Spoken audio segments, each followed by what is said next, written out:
a holdup or a rule or a city council thing. I don't know. Let's get those out of the way and use what pronouns you'd like to be referred to, and just I want everybody to bring their whole self here today. Lots of changes at work. Number 6, all the papers. Yep. Some people putting number 1 and 2, the kind of a more, I don't know. I always think of number 1 as hiking, right? Making the cairns on the hikes.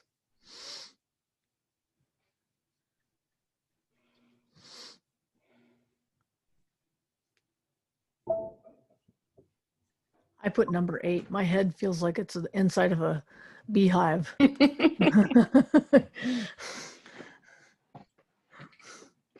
Is our city attorney in the call with us today? No. No? So just for clarification, should we be just responding to our host versus reply all? Oh, reply all. Everybody gets to see everything. Well, I want to make sure we're not violating any records acts. Yeah, that's a really good question. Yeah. This is new territory. Let me think about this. Well, we're reading it. We're reading it out loud. So, I mean, how would it be a violation of the Records Act? Because we're creating a written document that isn't then archived and ready for. In the legislature, we had to do away completely with the chat function because of the Public Records Act. So, do you want to? I mean, if you wanted that, and we wanted to keep the chat, we could record it, and then it creates a transcript of it, and then we would have an archived version. well, I'm fine with that. If we create a city archive that I think keeps us safe. Is that right? Well, I'm going to be reading the chat out loud, and you're going to be recording what I say and whoever says it. So I don't know why. I think that's record enough as well. We're reading responses out loud because I want to be transparent, and I want the city to hear what we're talking about and how we're responding. That's just kind of fishbowl learning. So however that might need to look, that's what we're going to do.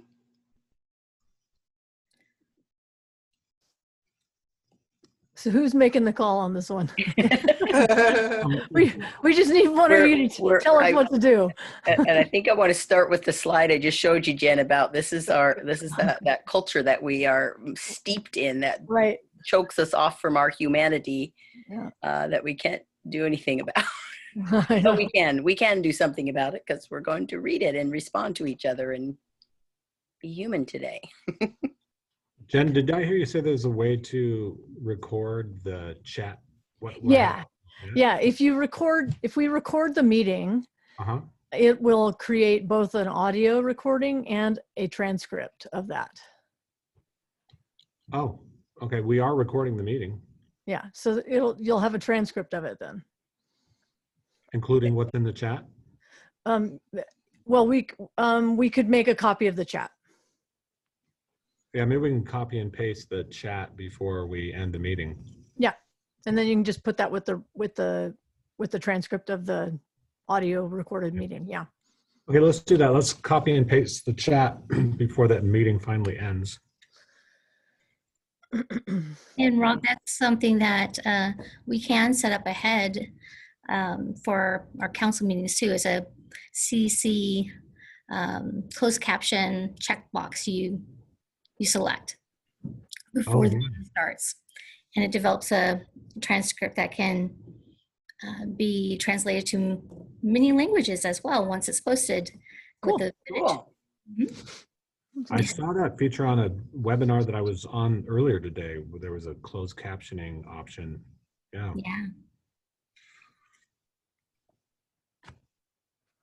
And Jen, are you making a chat order for me? I will do that right now. First with you and Fran intermittently. Okay. With first names. Yeah. We call this meeting to order. All right. Mayor? Kenmore City Council's now in session for a special meeting, and we expect it to last till 9. There will be no city business conducted. And is there a flag salute on the agenda?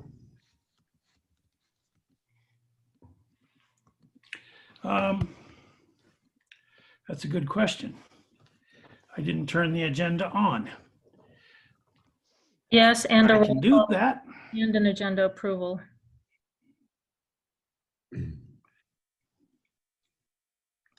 All right. So if you would, well, we need a roll call then from the clerk. Councilmember File, Here. Deputy Mayor Herbig, Here. Councilmember Shrubnik, Here. Councilmember Marshall, Present. Councilmember O'Kane, Here. Mayor Baker, Here. Councilmember Curtis has been excused. All right, if you please join me in the flag salute. I pledge allegiance To the to flag the flag of the United States of America and to the republic for which it stands, one nation, under God, indivisible, with liberty and justice for all. All right. Unless there's any objections, the agenda will stand approved as written. And next item is a study session. All right, Your Honor, do you mind if I introduce this? Please do. Okay, thank you. So this has been a very eventful year, and that's the understatement of the century,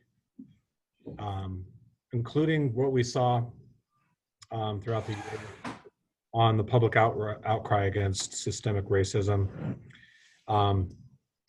And stemming from that and other things going on, the city council decided to really make diversity, equity, and inclusion a top priority. And you directed us to come up with a design for a process to create a diversity, equity, inclusion policy and program. And so in November, you adopted that plan for the process. And that'll get underway when we get the HR manager on board and select a consultant and all that. But in the meantime, we thought we would work with the root of us to kind of establish an awareness base or better understanding and education, if you will, on diversity, equity, and inclusion. My coworkers have been going through some training on this topic, and we hired the root of us to do training for all staff and the management team, and also the city council. And so they did the training with the management team, and then they did it in 2 sessions with all staff. And that just got completed last week for all staff. Am I right? Yeah. So this is not your typical classroom training where you just sit and learn by osmosis. Okay, so for us to really become aware and for change to really happen, traditional classroom instruction is not going to cut it. We have to talk about it. We have to hear each other talk about it. And this kind of training isn't comfy and easy.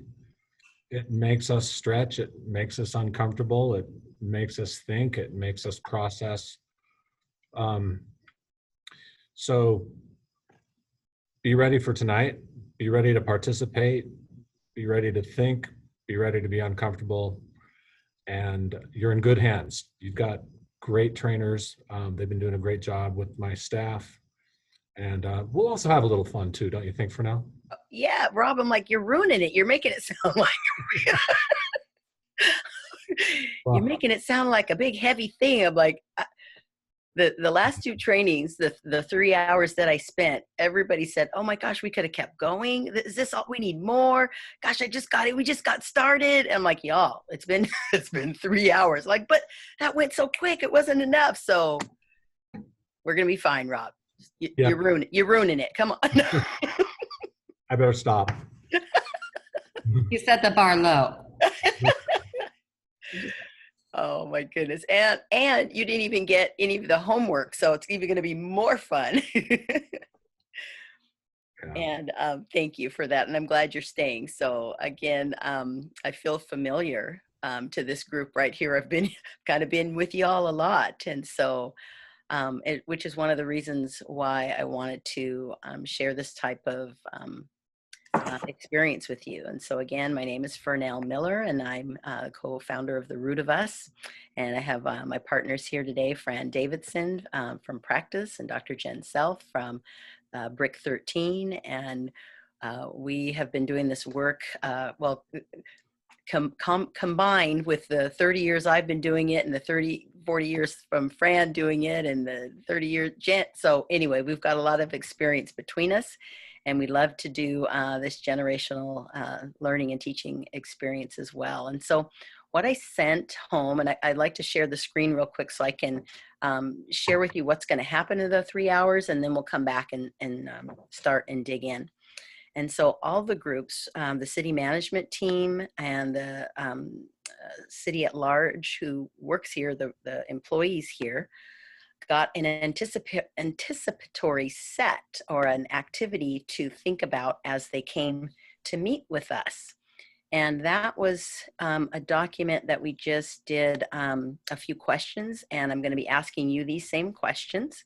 And I'd love for everybody who's listening to answer these few questions as well. So go get your pencil paper at home and be ready to go right along with us. And you're getting trained too. So I wanted you to start by historicizing. And what that means is to go back and trace and document and find your pathway of how you got to the Kenmore community, how you've come to live here, how you've come to work here. Share that story. Where are your people from? What was your pathway here? What allowed you to be here? Who did you have to ask to move here? What were the covenants of the neighborhood that allowed or blocked you in? And I left, I've got links to those covenants for those folks who don't know about redlining or what that might have looked like. And I'll be sharing parts of that in my story. I also asked you to historicize Kenmore as far as what is your community identity and what is your community culture. And in the folks that are here, the answers are varied, and those are answers that we need to see from each other and hear from each other because they're all different and we all bring our own experience. I also gave you a history of policing in America by Dr. Joy DeGruy and Dr. Davis, and I gave you the video with on YouTube. She does lots of live trainings, professor in Oregon, and I gave you the few minutes to listen to about the history and policing and where that comes from and what that has to do with the redlining. And I told the story about my birthday parties. About that, and I'll come back to that a little bit later. And so as you had time to think about that from all of maybe a few hours ago that you got this document, we went ahead and began our conversation there by sharing our stories of how we got to Kenmore. We're going to do that in a circle process, which gives each person time to share without interruption and crosstalk. And then I came back to talk about how much race impacts our life and how much we're conscious of it, and just record it in a percentage, which is just another way to capture our thinking and our experience. And it's a way to kind of compare something, how we feel now, and then come back in 3 or 6 months after we've done some digging in and some more work to see where we are 6 months from now. And I'd say from as long as I've been doing this activity, my numbers change all the time depending where I am. And so we'll get to that part of it as well. So after we share and come back, our homework that I'm leaving everybody with is to write a prescription. Kenmore City Council has signed a proclamation about racism being a health hazard. And so as the caretakers or the doctors of this community, you're to write a prescription that is going to protect a Black girl from racism in this community, with the stakes as high as if she experiences one more episode or incident, it will be detrimental to her health or her livelihood. And we'll explain more about that and why we're looking at a Black girl as the scenario. And so we've got the community and everybody involved, all the people I've trained. This was the homework I left off on. And so I've got this big Google Doc that is full of some articles, some resources, the way to start to get to work on building the kind of city and community that you want to be safe and respectable for all people, especially Black people who've been marginalized to the edges. And so right next door is Kenmore. We border the city of Kenmore, and they're working on a document or actually it's already in their legislation. I'm forgetting the number it's called, but here it is right here. I'll show you. Right to Breathe. They're working on Right to Breathe communities. Can you see that on your screen? And ensuring safe and respect for Black people in their places of business, school, work, libraries, everywhere they are, living. And they're doing this right next door. So I encourage us to look deeper into that work to bring about the same kinds of consistency through our cities. We're right next door to each other. As well as what we were talking about just at the beginning was to try to come down off of the values of white supremacy work culture, all of the ways that we uphold the discomfort or around words and perfectionism and procedure and policy and making those things that are taking us so far away from our humanity that it makes us hard to relate to each other in a humane way and interrupt those cycles. And so we're going to talk about that as well. So first, though, what we did was put a number in the chat of how we might be feeling or showing up today. Sometimes I like to do a weather report about that, and we all experience the weather. I do this a lot with students, and just because we don't always have words for how we feel, but we all know what the weather is. If I have a kid that says, I got a hailstorm with fire on it, Miss Miller, I'm like, ooh, I need to hear more about that. And so I'm going to have our first round be a check-in, and you'll be able to participate with a weather report or some gratitude. And again, these are just ways that we are humanizing ourselves to each other, being able to have a conversation that is outside of those norms of white supremacy culture of procedure, policy, and just practices of that way. And so I start every conversation with a self-check, meaning I got to check myself. Am I in the good space to have a conversation? Am I emotionally, mentally ready to have and hold this? What do I need to engage? Do I have my tea? I got in the hot tub earlier today. I'm just solid and grounded in myself and ready to engage. I'm excited to be with you. I'm excited to share this with the city of Kenmore, being, I call myself a daughter of Kenmore.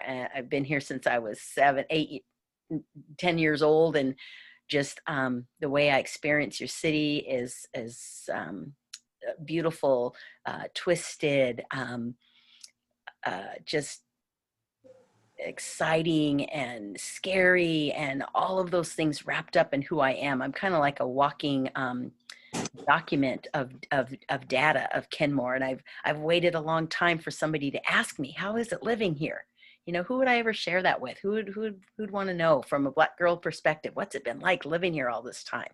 So I'm excited to share that and hear about you.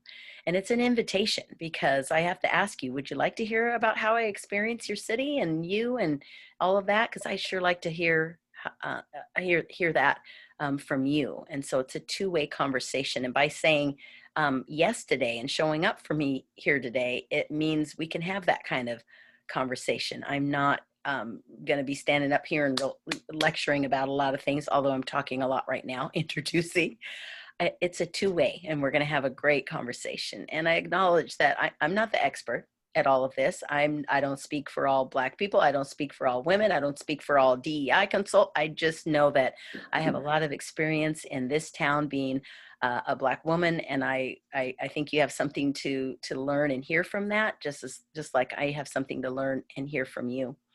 And Jen and Fran and I have been doing some trainings. We did Woodinville a few weeks ago, and Woodinville's a hard place for me to be. There's a lot of trauma and pain there as I was raising my children.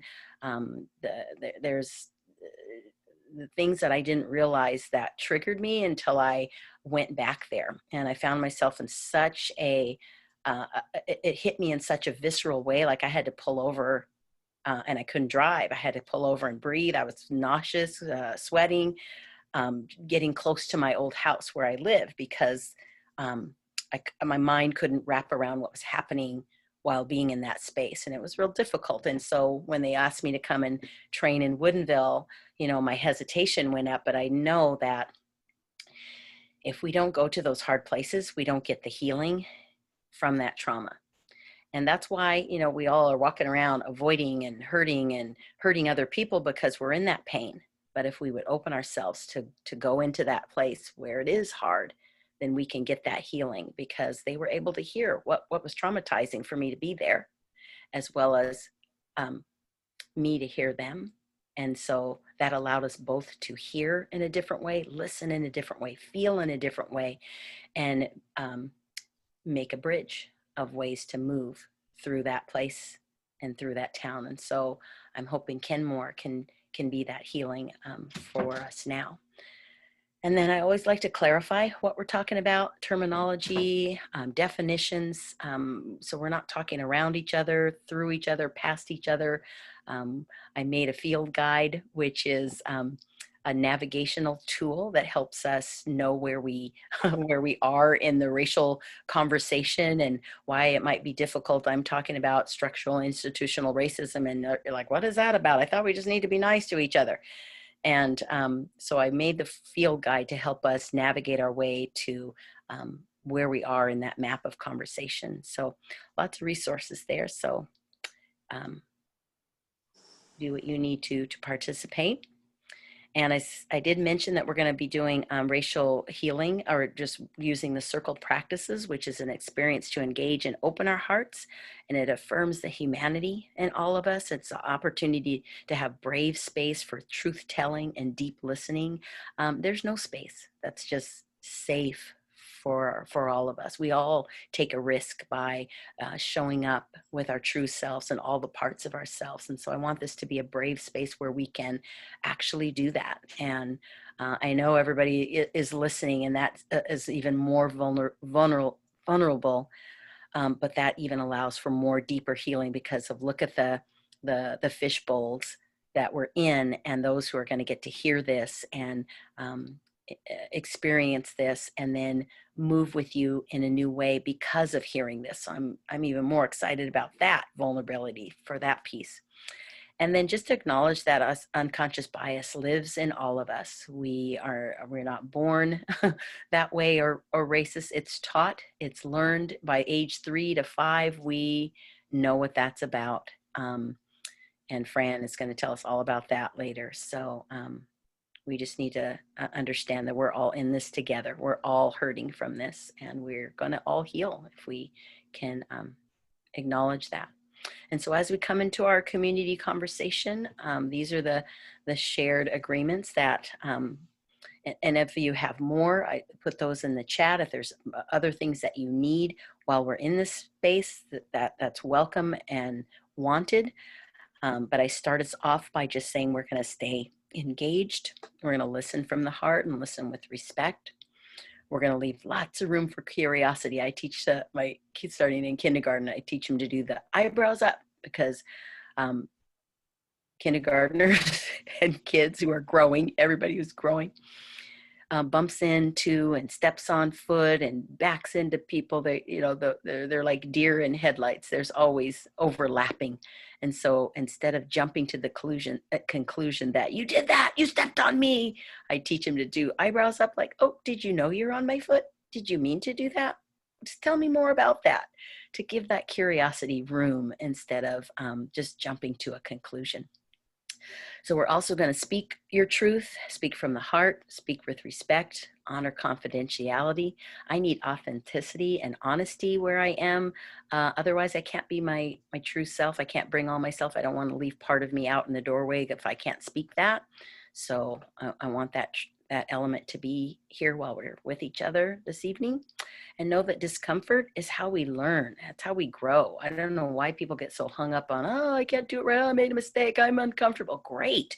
Good. You're uncomfortable. That means you're using muscles and intellect and knowledge and your heart in a way that maybe you haven't before or haven't had a lot of practice before. That means you're growing. That's a good thing. So acknowledge that, and then just leave room for non-closure. We're not here to fix it all today or tonight in 3 hours, but we are here just to be here for each other and show up and be our most present selves. We're not going to be perfect at it. We're going to make mistakes together and fumble through and be human today. So that's where we're at. And then in the chat, if you would see if one of these statements resonates with you, and these are from some of our native lands that talk about our gift that we are to each other. We are each other's medicine. We are for each other's healing. I am not you. If you weren't here to exist, I am you. You are me. You are my other me. Ubuntu, a person is a person through other people. I am what I am because of who we all are. Humanity towards each other. So if there's one of those that resonate with you, go ahead and pop that into the chat. And then we're just going to take a minute to ground in with some deep breathing and prepare for this conversation. Take a second. All are related.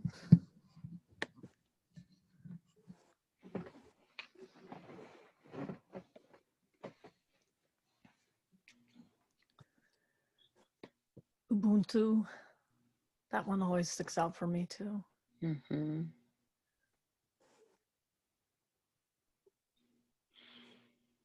I am what I am because of who we all are.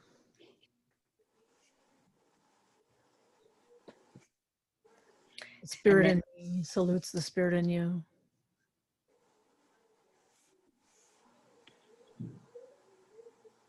And then Jen put your names in the chat, and that represents that we're sitting in a circle together.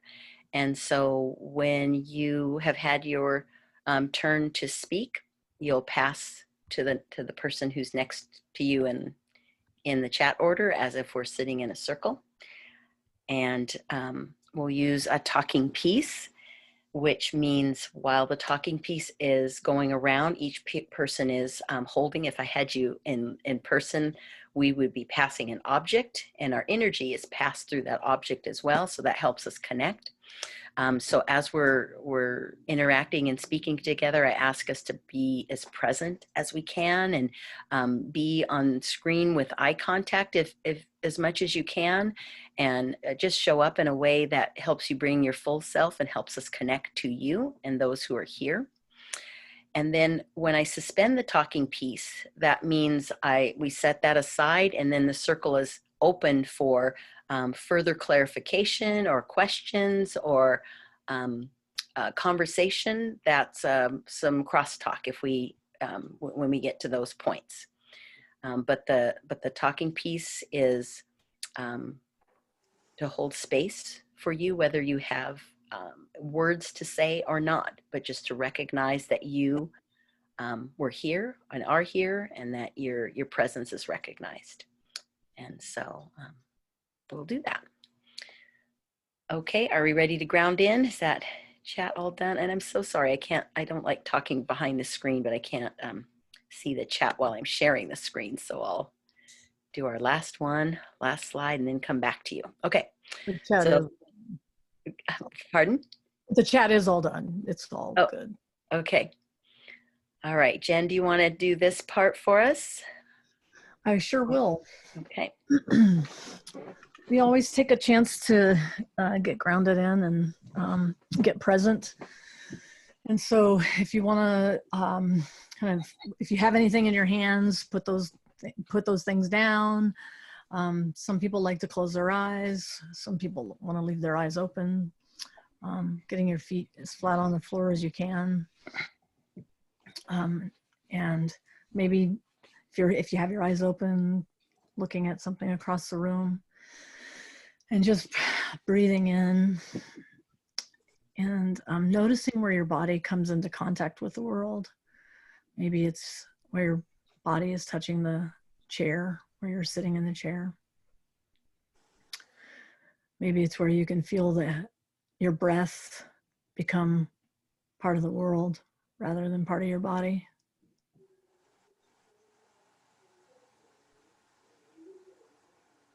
Bringing yourself, your heart, your head, your spirit present in this work so that all of you is here.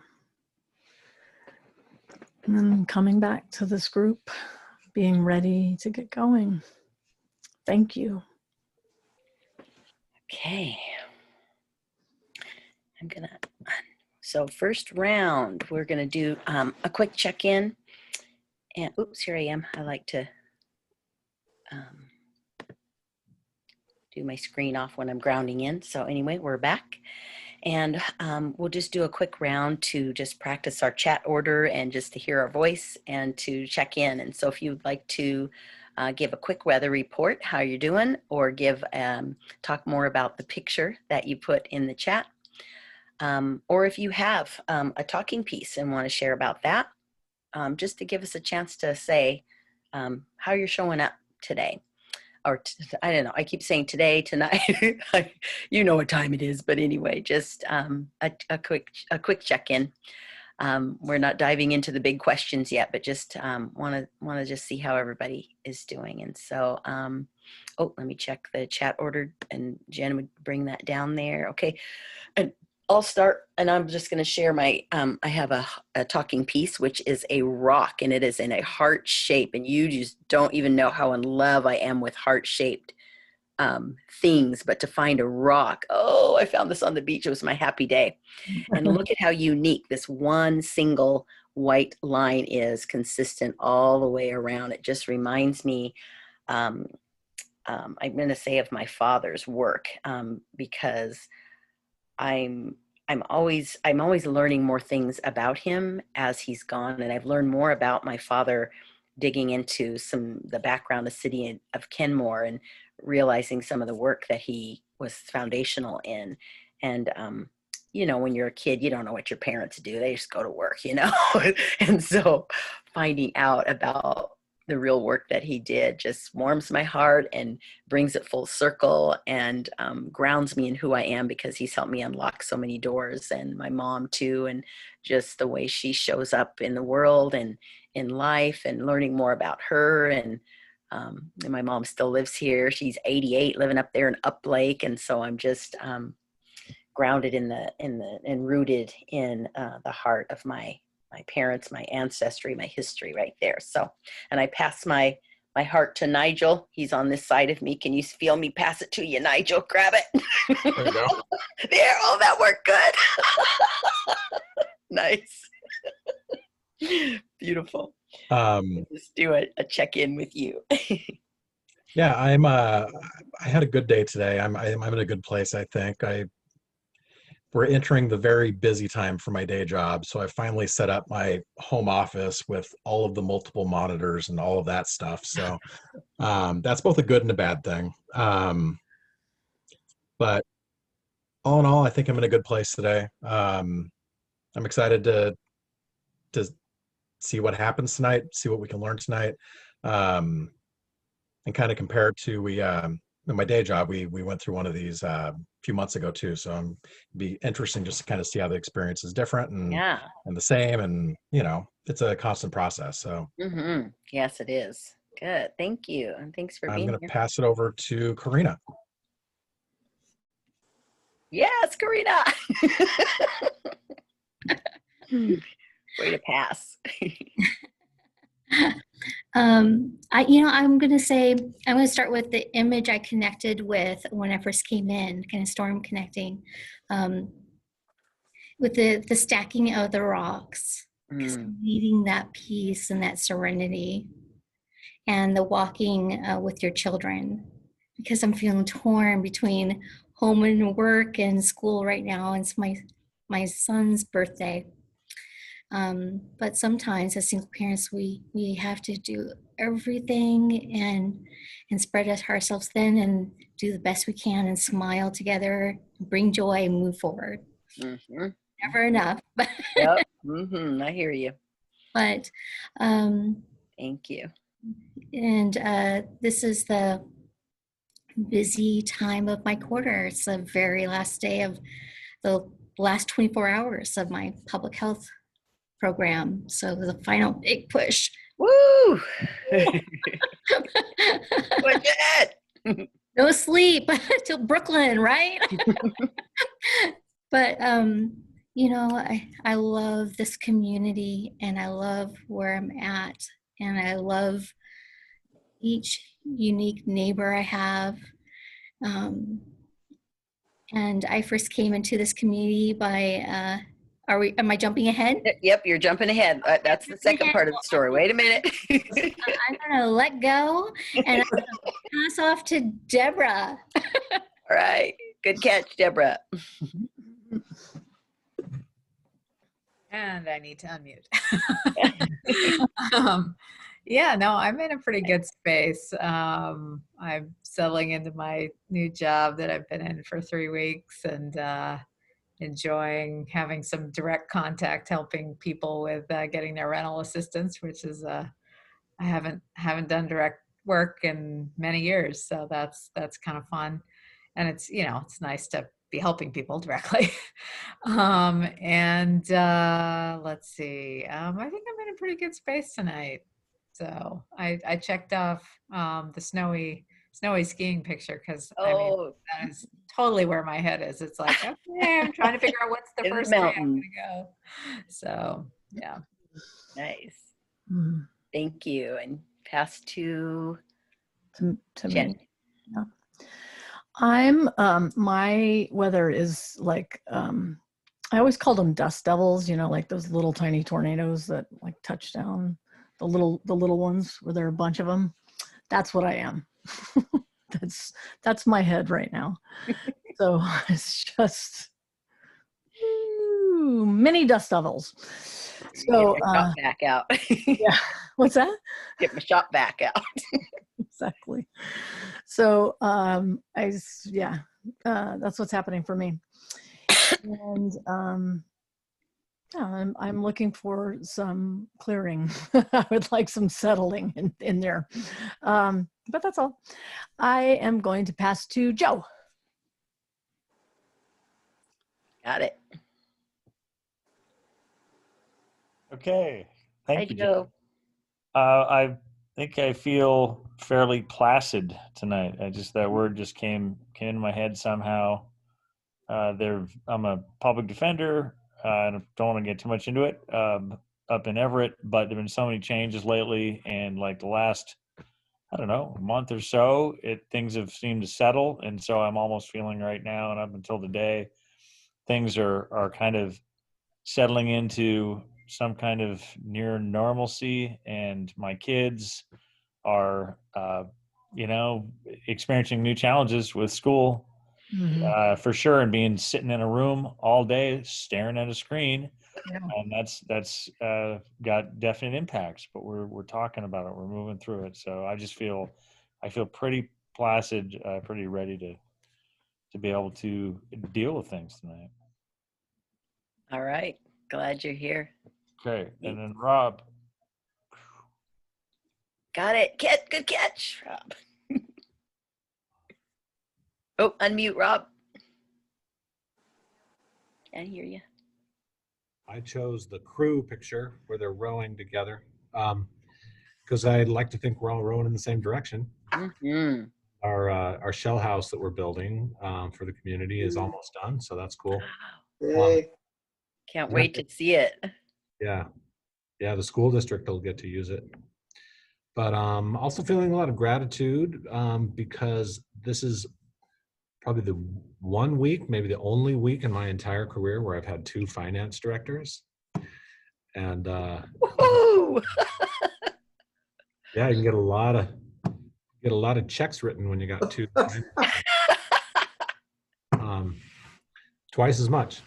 No, but this is Joanne Gregory's last week, and I have a lot of gratitude for being able to have worked with her, and we're doing a lot of things to honor her and her contributions this week. So that's a really nice thing to do. And then just really I'm really grateful for having our new finance director on board. I've been spending some time with her, and she's passionate about public service. I've been telling her about some of the things we've been working on, and I just see her eyes get big and excited. Okay, yeah, you were good hire. So Nice. yeah. Good. Thank So you. I will pass it on to Melanie. Hi, Melanie. Oh, unmute again. There you go. Someday I'll get this. I'm exhausted. I'm tired. If I could lay down right now, I would. I don't feel good. I rarely don't feel good, but I'm actually here, and I'm kind of sad that I don't feel as strong and engaged. Like I'm really wiped out. So just, Thank you. I'm not myself right now. Hey, I know. Thank you for that transparency. That's how we show up sometimes, and to be able to say that out loud is like huge. Like, you know what? I'm not my best right now, but I'm gonna hang in here. So appreciate that. Appreciate you. Yeah, so do I go to Anastasia?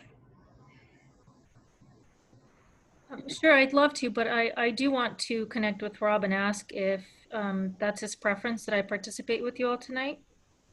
It's okay. We need the thumbs up. Okay. Well, in that case, it sounds like there's no council member and not council member. We're all just being Yep. us. And We're people tonight. yeah, and I would say I'm close to how Melanie is feeling. I thought I had COVID. I actually have the shingles. Oh no.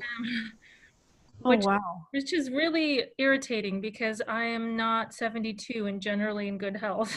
I'm sorry. I think my body is just fighting me, but I also feel I'm oscillating between holiday season and my 1-year-old and my 3-year-old and getting excited and the lights and the family time and just that spirit in the air. And then also I took one for the family team and watched the I think it was 6 hours without breaks, the FDA vaccine emergency authorization hearing.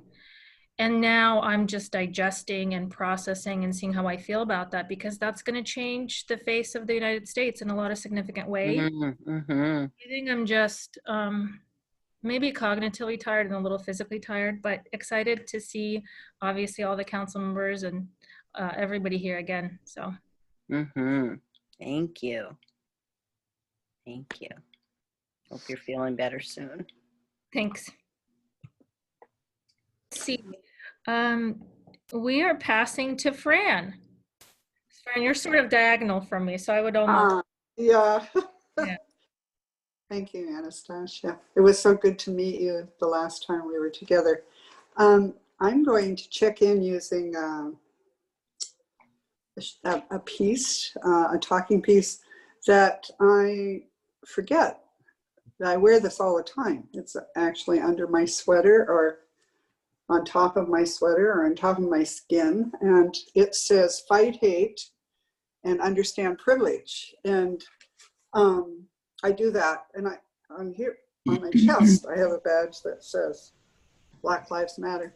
And I go into the world with these things on, not only to be a provocateur, someone who provokes. Oh, you're standing in line getting groceries. What does it say? But because I also have to, with the amount of white privilege that comes our way, I can experience racial unconsciousness a lot, because that's what white privilege does. We can forget what we're supposed to be doing. And because I know and love Fernell so deeply, I don't want to forget, because she has to get up every morning and deal with us. And we can get up every morning and be unconscious. So this is something that I wear, as I said, even in the shower. I also wanted to pick up on what Melanie and Karina were raising, and that is, and Anastasia, is that we do have so many pulls on our lives, and we even have poor health often.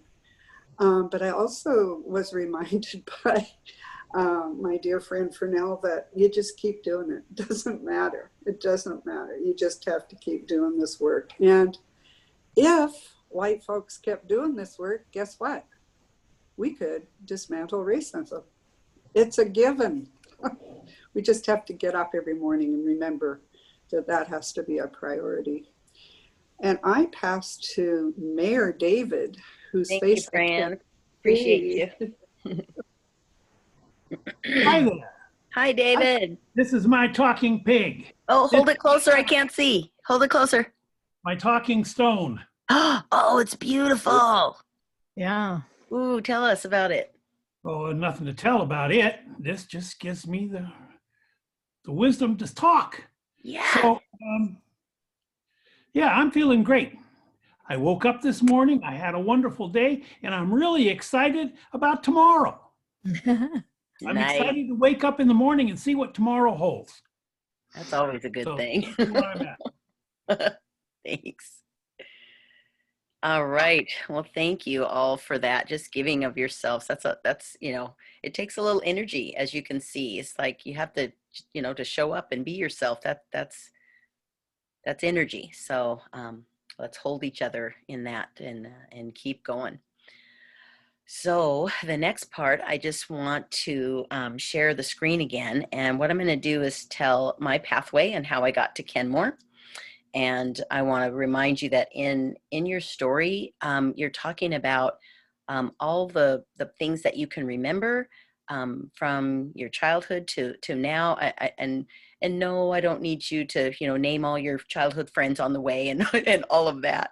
It's just an overview to let everybody else see into a picture or window of your process and how you got here. And what you find is the way we learned about race is what was unspoken and unsaid. That's how we learned about it. We learned to infer how our parents responded to things, our friends responded to things, what was unspoken, unsaid. And so as we talk about our pathway, those are the things that come up. So speak those out as well. And that's how we learn and see that we're not alone in that story, and that we all have some connection and pieces there. So, all right, I'll share quick. And here's my screen. Of course I have pictures because it's fun that way. And you got to keep up. So my parents are from Louisiana. They graduated from Grambling State University and they were certified teachers. And when desegregation came along, the teaching jobs that many of the Black educators held were pushed out of education because the integrated schools, white students wouldn't allow their kids to be in a classroom taught by a Black teacher. And so my parents moved to South Dakota, where I was born, and they taught on the Pine Ridge Reservation in South Dakota, which is near the Black Hills and Mount Rushmore. And this picture of me up in the left corner with the red and black borders is my first classroom and my first community of brown and Black kids in my community. And as I said, you don't know what your parents do when they're little, but here's what I thought the world was when I up until we moved out of this community. So I thought my parents were the bus drivers. There wasn't a physical bus, but we walked and collected, and we all walked together like a walking bus to school. And then we got to school and we had breakfast together. I thought my parents were the cooks at the school because, we all ate in the cafeteria or where it was. I just remember everybody ate together, and then we all went to class together. My parents were the teachers, and they did that all day. And then after school, they were the coaches and the music teacher and the drama teacher. They were everything. And not that they were the only ones, but the indigenous Native community were right alongside with them, and we were one. I know how to do a powwow. That's how we all did. And so in that first community, I knew that my humanity was the same as everybody else. I was validated. It didn't matter my age. I knew that my voice mattered, and I was accepted and beautiful and valued in this community. And I thought that everybody was. That's what my world looked like for the beginnings of my life. And the talking piece that I shared, the heart, that's the foundation of who I am and what I've carried with me all this time. And then as soon as I got into, we moved from that space into Washington State over by Woodland Park Zoo in the Wallingford neighborhood. And again, my parents were educators for a long time. And so they, had money saved up, because where are you going to spend money, on, a reservation? And so they had enough money to buy a house when they came to Washington.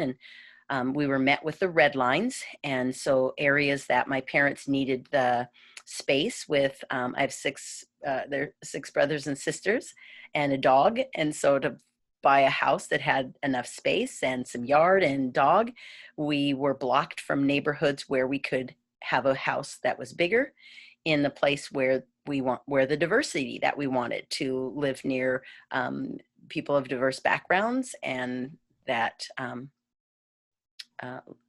represented the kind of world we wanted to, my parents wanted to raise their kids in. So they're looking for their American dream, but we're blocked from buying the homes that allowed that because of we couldn't find a realtor to work with us. Then we had to find somebody who would actually sell a home to us, which was blocked. And so I remember a house, I'm going to go back one picture. This is the first house, this picture down in the bottom left corner, the house that we bought. And I remember this house because then a little while later, my dad bought the house around the corner as well. So I lived in two houses on this neighborhood block. And again, I'm still learning the story of like, why did we do that?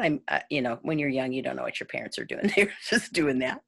But what I do remember is this is the day that my father took us all around the neighborhood. And again, this is where we could end up, buying a house, somebody who would actually sell it to us. And so it was in a white neighborhood. And so my dad took us around the neighborhood, and we knocked on doors, introduced ourselves to people, and went, hi, we're the Collinses. We're going to be living here. We're going to be walking our dog and going to the store here. We went to the library. We went to the dentist office, the police station. We went around I'm like, what does everybody do? Again, I'm little. I'm thinking, well, everybody must do this because, that's how we do. And I remember my dad on this day having the conversation with us about we were just as good as everybody else, and you can do and be whatever you want in the world. And I just thought this was the strangest thing. Like, duh, why are you telling this? Hello. Because obviously in my young age, I didn't realize what we were about to walk into in being in a white community, and how we were going to be seen and how to operate there with safety. And so what my dad was doing was casting his net of protection out before us, letting the neighbors know that we are a family. We are going to live and move and breathe and work around here. And would you allow this to be safe for us, and to, we're not, here to steal and rob, and the stereotypes that have been part of our programming growing up about Blackness and anti-Blackness. And so anyway, I'm so glad I have this picture to remind me of that day, of this is the day I got introduced to the other America. And so we'd walk to school and back and forth. And at the end of the day, my parents would always ask the same two questions. You know, parents do that. You know, how was your day and what'd you do? All of that. And then the other question, they said, well, how are you treated? And that was their listening signal. They would listen for when us kids would wake up to the other world. And so I remember waking up because I had to ask my dad, well, what's cheating? And he said, well, tell me more about that. And I said, I don't know.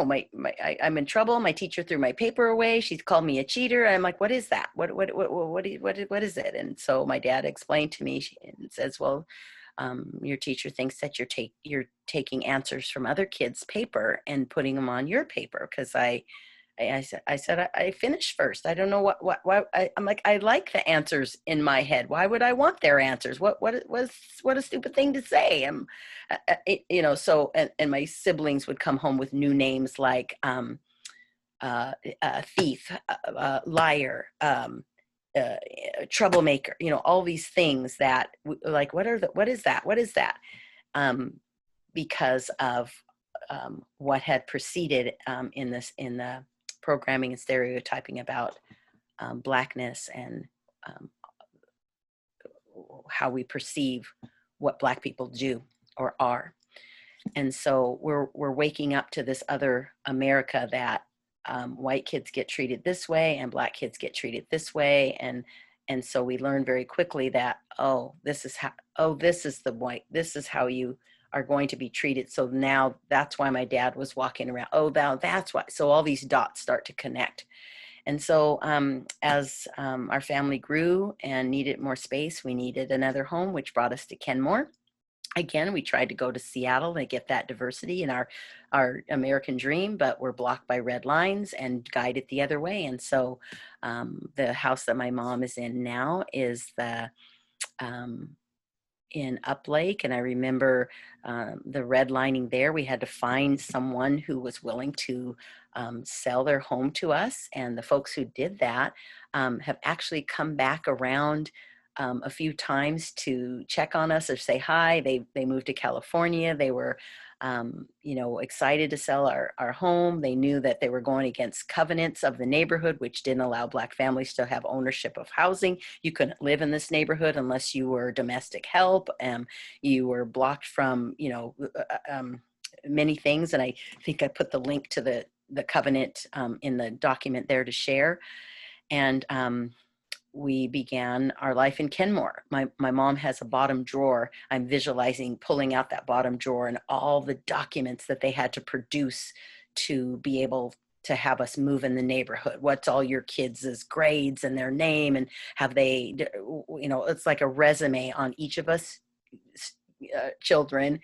And then a mountain of paperwork that my parents had to do to prove they were good enough to live here, or some kind of way that they could be in this neighborhood. And then once we moved here, we tried to join the Aqua Club, which was blocked with covenants. And the way they tried to block that was with the money. Well, we need your dues all up front instead of monthly. And so I remember my dad paying the whole year in advance, and then another year just to to make good on it. You should have seen my cannonball after that. And the golf course that I still drive by to work every day, and the covenants that went on there, all of the high school dances and activities and proms and everything were there, which I'm excluded from because we can't be in that facility, or was a time. I think my brother got to go to prom on a time limit. He got to go in, take pictures, and then they had to leave. So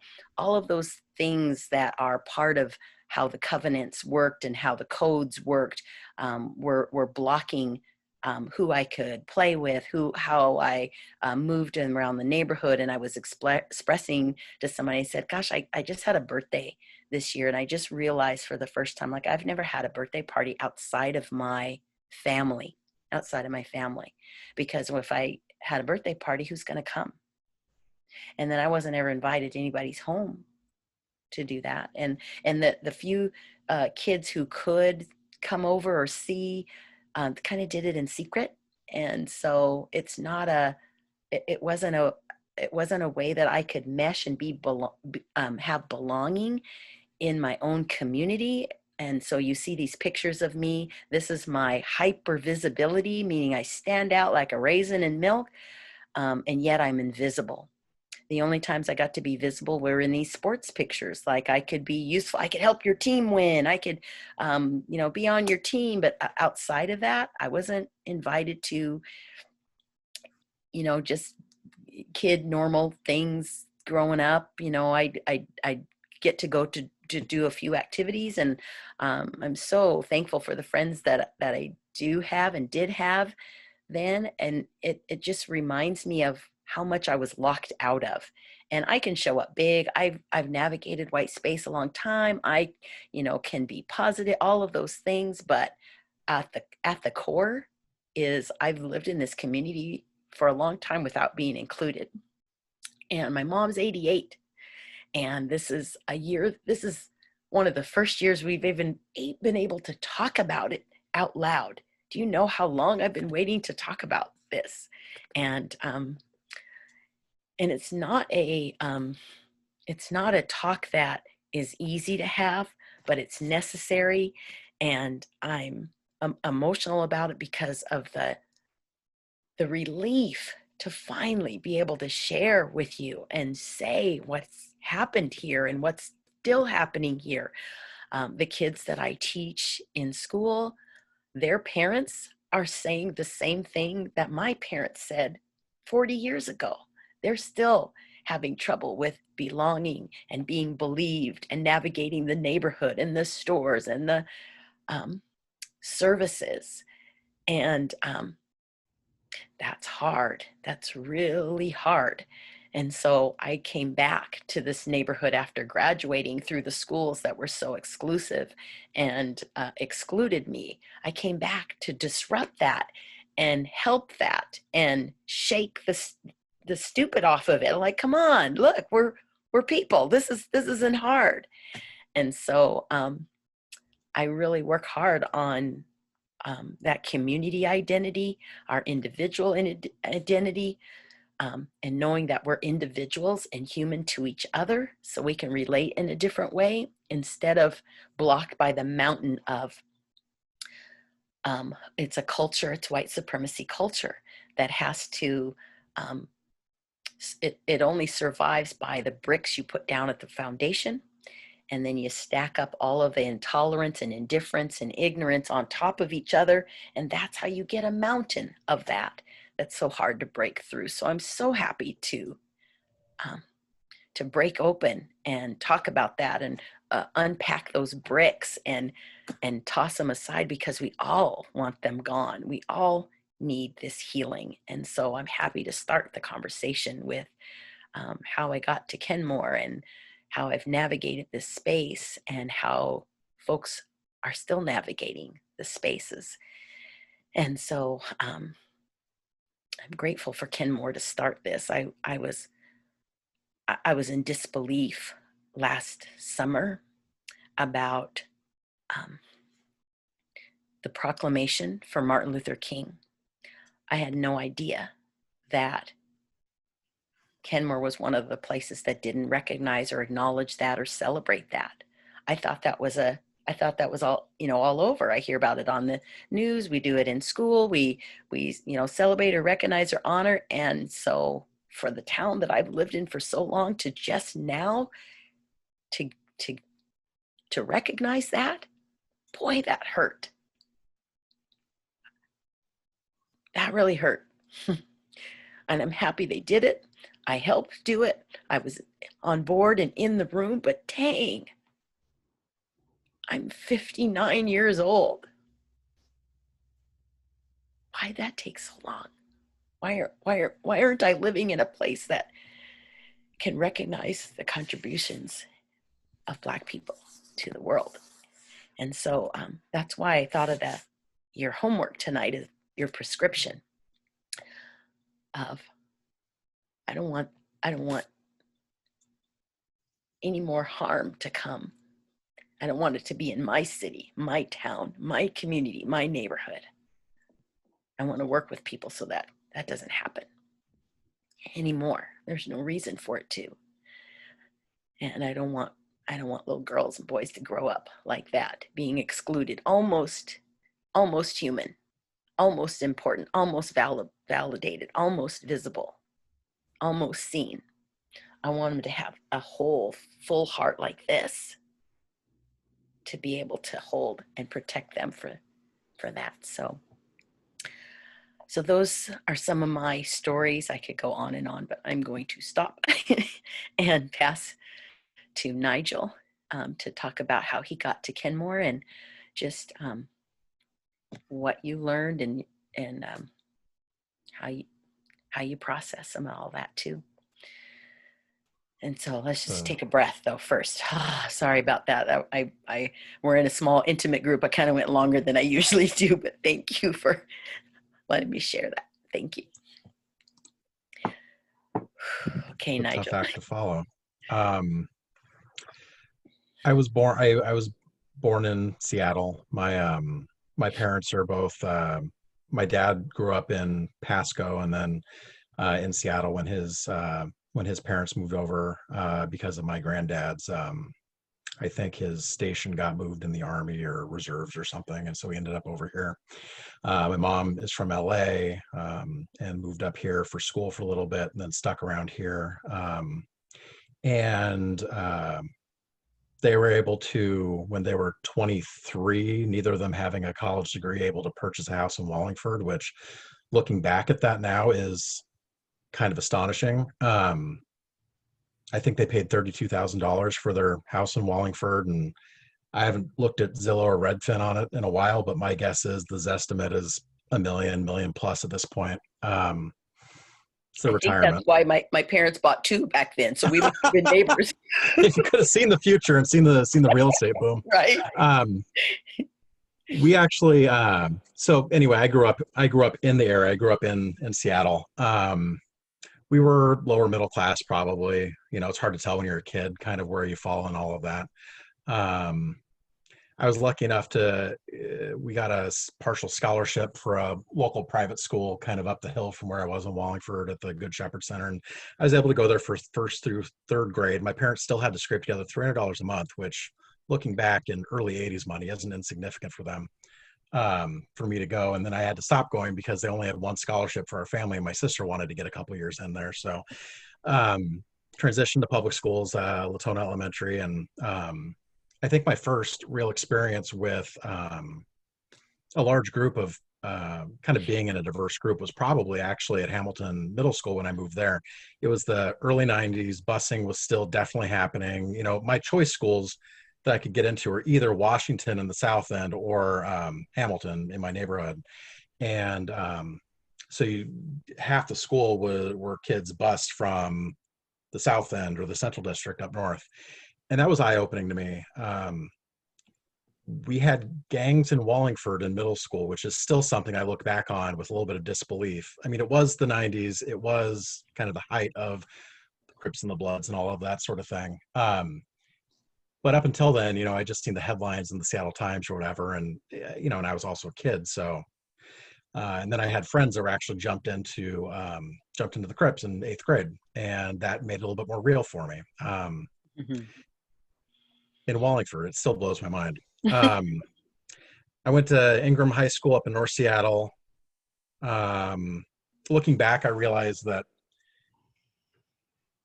I see at least one place where my privilege kind of is apparent to me now, but sure as heck wasn't when I was a 17 or 18-year-old, you know, kid. But you know, my senior year, me and my friends decided to start an underground newspaper, and we were pretty, I would say, critical of the school and the leadership, and we were pretty upfront with that. And you know, I was also a kid who had good enough grades. I was going to get into the University of Washington. I wasn't worried about any of that sort of thing. So I wasn't really worried about consequences from putting out an underground newspaper. And being the person I am, I had also checked with the ACLU before I did it to make sure I knew my P's and Q's and had everything crossed, you know, figured out ahead of time. So I get yanked into the principal's office, and she starts just berating me about, you can't say this, you can't do that, you can't hand these out here, you can't do this here. And I just, I let her go for a little bit, and then I just stopped her, and I pulled out my wallet, and I said, I should get back to class. But if you have any more questions, and I pulled out from my wallet a business card, I said, you can call my lawyer at the ACLU. And I got up and walked out. And looking back on that story now, if I was one of my black friends in high school, would I have been able to get away with that? I don't know. I do. Yeah, no, I tend to agree with you there. It's just something that, it's one of those things I reflect back. It's one of my favorite stories to tell because it's kind of funny, and, but looking back, it's one of those things I realize I'm like, that was my privilege all over the place right there. Anyway, so I went to the University of Washington, and we ended up, I don't want to, I'm trying to figure out how deep I want to get into any of this, but the long story short, I ended up working in politics after the Howard Dean campaign. 2007, we had our daughter, and we were looking for a place to kind of settle, a place to kind of build some roots. And my dad at the time was, why don't you look in Wallingford? And even in 2007, I said, if you looked at what your house is worth, that's not happening. We were in our 20s, and I was working for a political nonprofit, and my wife was working in retail, and, that wasn't happening. But my wife's parents had moved up to Kenmore a few years earlier, and we had kind of gotten familiar with it a little bit, and it was more affordable than Seattle. And the school district was better, frankly, and I say this as somebody who graduated from Seattle Public Schools, but we ended up purchasing a condo that we still have in Kenmore, and have enjoyed almost every second of it. I think it's been a great decision for us. Yeah, I'm trying to think of what else I can kind of say. Greg Lewis. Hmm? Greg Lewis. Greg Lewis? At Ingram when you were there? Name's not ringing a bell. No? Okay. No. Never mind. Well. I know, Councilman does. Yeah, Ingram's interesting. I went back there and visited because I just did an expansion, and the vice principal, when I was there, one time I was walking up, John Stanford was visiting the school, and I wanted to hand him a copy of the Underground newspaper. And as I'm beelining towards the superintendent, the vice principal grabs me around the shoulders, Mr. Herbig, walk with me, and turns me the other direction and takes me away. But the funny thing is that vice principal is now the principal and has been for a long time. And I went to go tour the new expansion that they had as part of my day job. And somebody said, hey, do you recognize that guy over there? And pointed at me, and he looks at me and goes, what were you, class of 98? I said 97. He goes, that's what I thought. I knew you. I know that face. I'm like, all right. I was a troublemaker, but I could get away with it. Well, it sounds like you landed in the right job, right place, doing what you do. So. Well, yeah, and part of what got me involved with Kenmore too was, I've been working in politics, but, we had a brand new city hall, but there was no video recordings of the meetings. The meetings weren't available to anybody unless you were able to go down in person or listen to an audio recording a couple days later. And an audio recording of a council meeting is worthless, I think. I mean, unless you know everybody's voice, it's you're missing audio, you're missing visual cues and all that.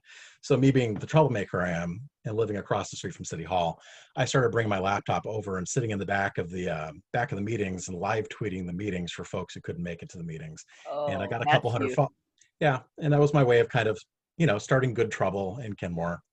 And I had a couple hundred people following that Twitter account and asking me questions live as to what was happening, and it was fun. And then I got elected, and we installed a camera. Thank you very much, and people can watch the meetings live now. So they'll never forget your face now. yeah.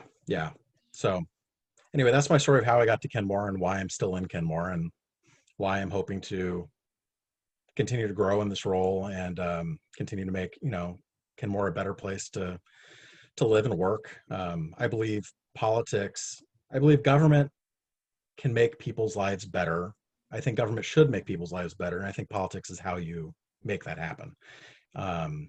I'm not, I'm a believer in government's ability to raise people up, and to, I think we can fix some of the wrongs from the past. I don't know exactly how we get there, but I think if we're going to address some of these issues, government has to be a central part of that. So that's kind of what I'm hoping to do and what I'm hoping to learn, and that's why I am where I am right now. So Good. Glad you're here. Yep. I'll pass it over to Karina. Thank you, Nigel. Well, my story is kind of a long and windy story, but I'll start with how my parents met because it matters. My dad was an engineer, and they fell in love and got married and had a wonderful family. My father left the engineer world and went back to school to become a minister, and he became a relief minister. And from a very, very young age, my family moved often and frequently. And what I thought was normal, because it was my everyday experience, was sitting on the floor in churches or in community centers with multi-faith leaders and helping at food banks and bringing food to people's homes who couldn't get out of their homes because they're older, elderly, or not so able to leave their home. And I just thought that was normal. I thought everybody did that because we're supposed to, care for food. So my parents always raised me to be my best self and think about how others feel. And so we moved about every year and a half to 2 years, kid you not, until we finally made it all the way across the U.S.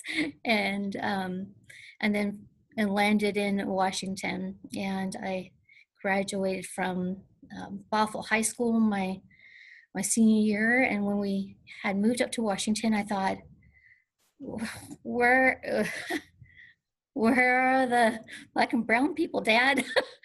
I actually literally said that because it wasn't like part of the East Coast or Denver or California, or, it's a very white state, except for a few times a year even.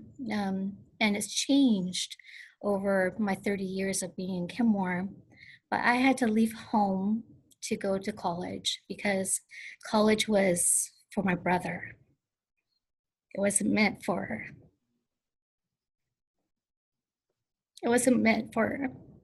my sister or myself. We were supposed to get married, raise a family, and that's what we were supposed to do. And so I had to leave home at 18 and move in with a bunch of girls and figure it out, because I really wanted to go to college. I wanted to be a working woman, to be independent and grow strong, but I had to figure it out on my own. And it wasn't so easy. I didn't have a car, so I had to take the bus everywhere. And I didn't even know how to fill out a FAFSA form, or that there was a process for going to college. And I was a good student. So I went to technical school and I became a dental assistant and expanded duties dental assistant and worked for 18 years in dental and medical and volunteering all along the way. But all along the way, I was always doing. I got married here in Kenmore. I stayed in Kenmore because Kenmore is where I came when I left home. It's the most beautiful city I've ever seen. And I've lived a lot of different places growing up. Mm-hmm. You can feel as far away as an island, like the Edwards, and you can come home and relax and all of a sudden be in the middle of suburbia. and you're right smack between Seattle and the East Side and the movies and the Brookhaven Trail. It's perfect. It's heaven to me. Mhm. And I raised my kids here, and I can't imagine moving or living anywhere else. Just can't imagine that. But I know life has been different. I have been on the side of living through a white world in my own self, navigating through the community as a white woman. And that comes with privilege. And I've been on the side of not having much and having a lot, and being the person on the other side of that food bank line, donating and giving and helping others, to divorce, single motherhood, a survivor of domestic violence. Mhm. And that took real courage to rise above that. And it took real courage to find my voice that I have today, because there was a time when it used to be really little, very quiet, and it was scary. But some of the most amazing programs we have around us helped me get through that moment, and I'm grateful for it, because without it, I could have been homeless Mhm. with two little children, and shut in at home. But that's not what I wanted to be. So I went back to work, and fabulous, doing well, rising above, being a survivor. And then I had a life-changing moment where I developed a medical disability, a seizure disorder, and it changed what I was able to do as a livable wage and an income and a job I was so good at and loved. And so I had to take care of myself. Thank God I planned well. And I'm a fighter. Nothing's going to stop me. It took me a long time to regain my rate of speech and pace and clarity of speech. Mhm. A while longer to drive again, and then a while longer to go back to college. And along that time, I was also raising an autistic son and a very dyslexic young transgender son. And so nothing has been easy. The only thing that made it a little bit better, I know, is the color of my skin. Mm. And that I could speak English to access the resources I could reach out to and find. But I barely scraped by all those years. And I am so grateful to be on the other side of it. But I never stopped doing for others. I never stopped caring for my neighbor two doors down, the school district in my backyard, and up the street, and in the district, and what was happening across our state or regionally. I was always wanting to make things better for others and never just for myself.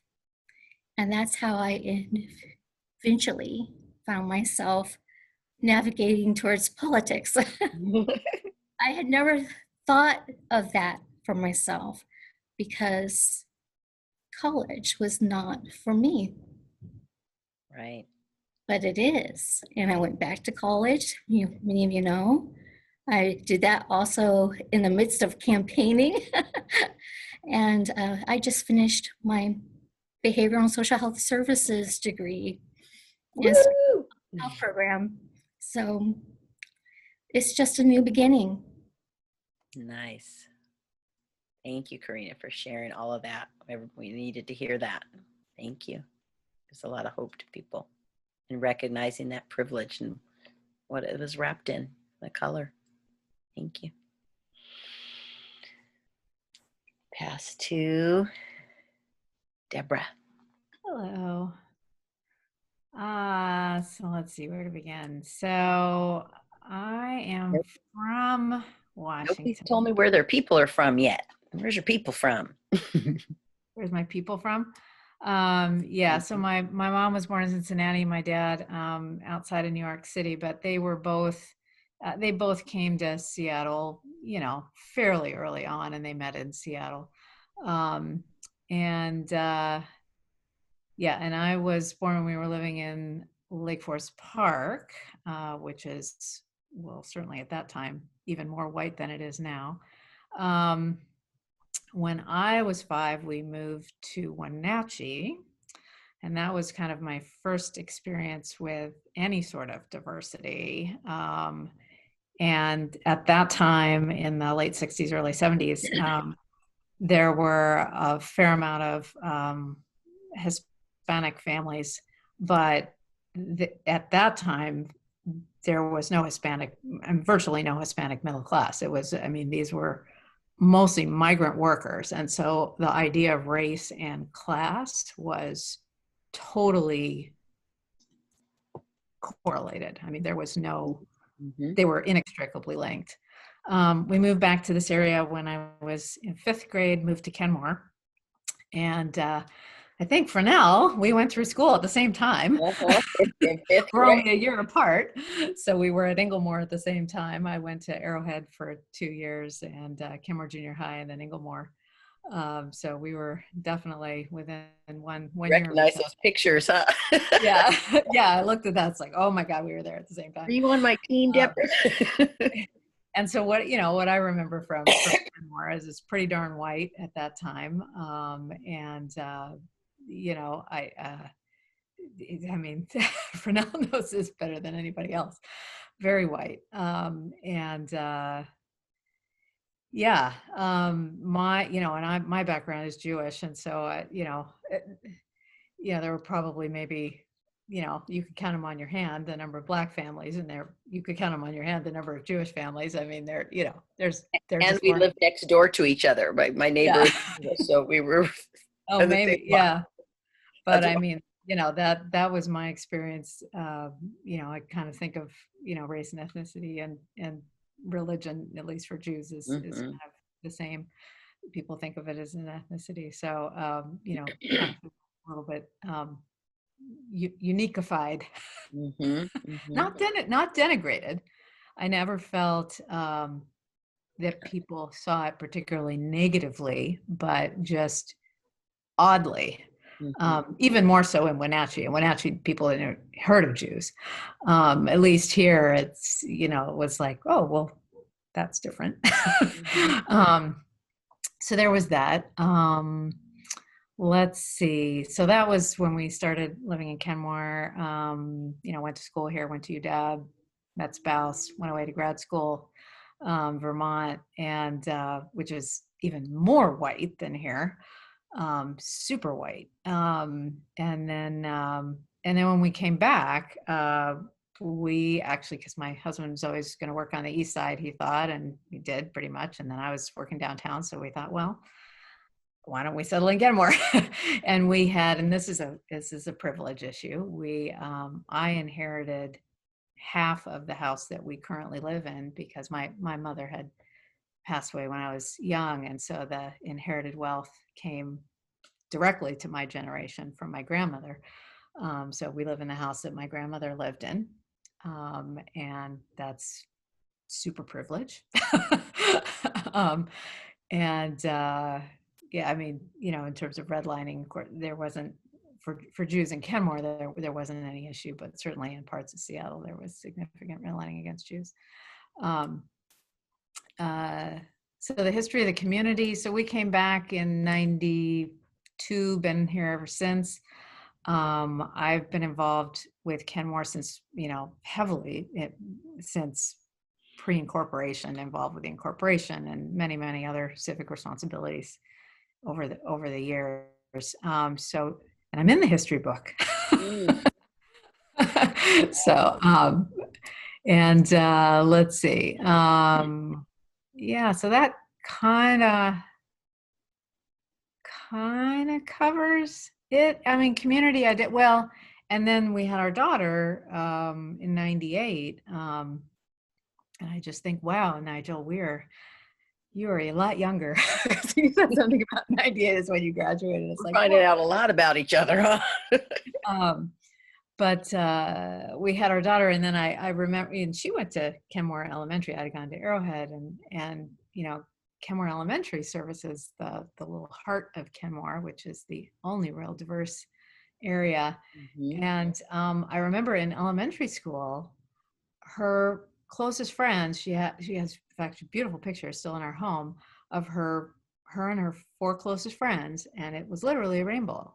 And but as she moved through school into junior high and then high school, her friends became all white. And you know, of course, we didn't feel like we steered her in any way. I just observed that, and I continue to be struck by that. Yeah. So, in terms of community identity, and I think about that. You know, who are we? Where are we diverse? Where are we not diverse? And you know, how do our kids grow up thinking about diversity? And anyway, yeah, that's that. Yeah, no, that's exactly what we're answering and asking and recognizing. So, yep, thank you. Those are all important pieces. Thank you.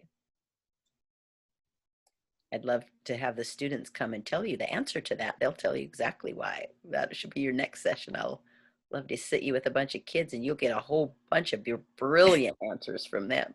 That's for sure. Okay, and Jen. Yeah. Well, my family's been here on both sides of my family. My family's been here since colonization started in this country. On my dad's side, I'm related to a man who brought tobacco to this country. So started the tobacco industry, and also probably, I think, helped start the slave trade.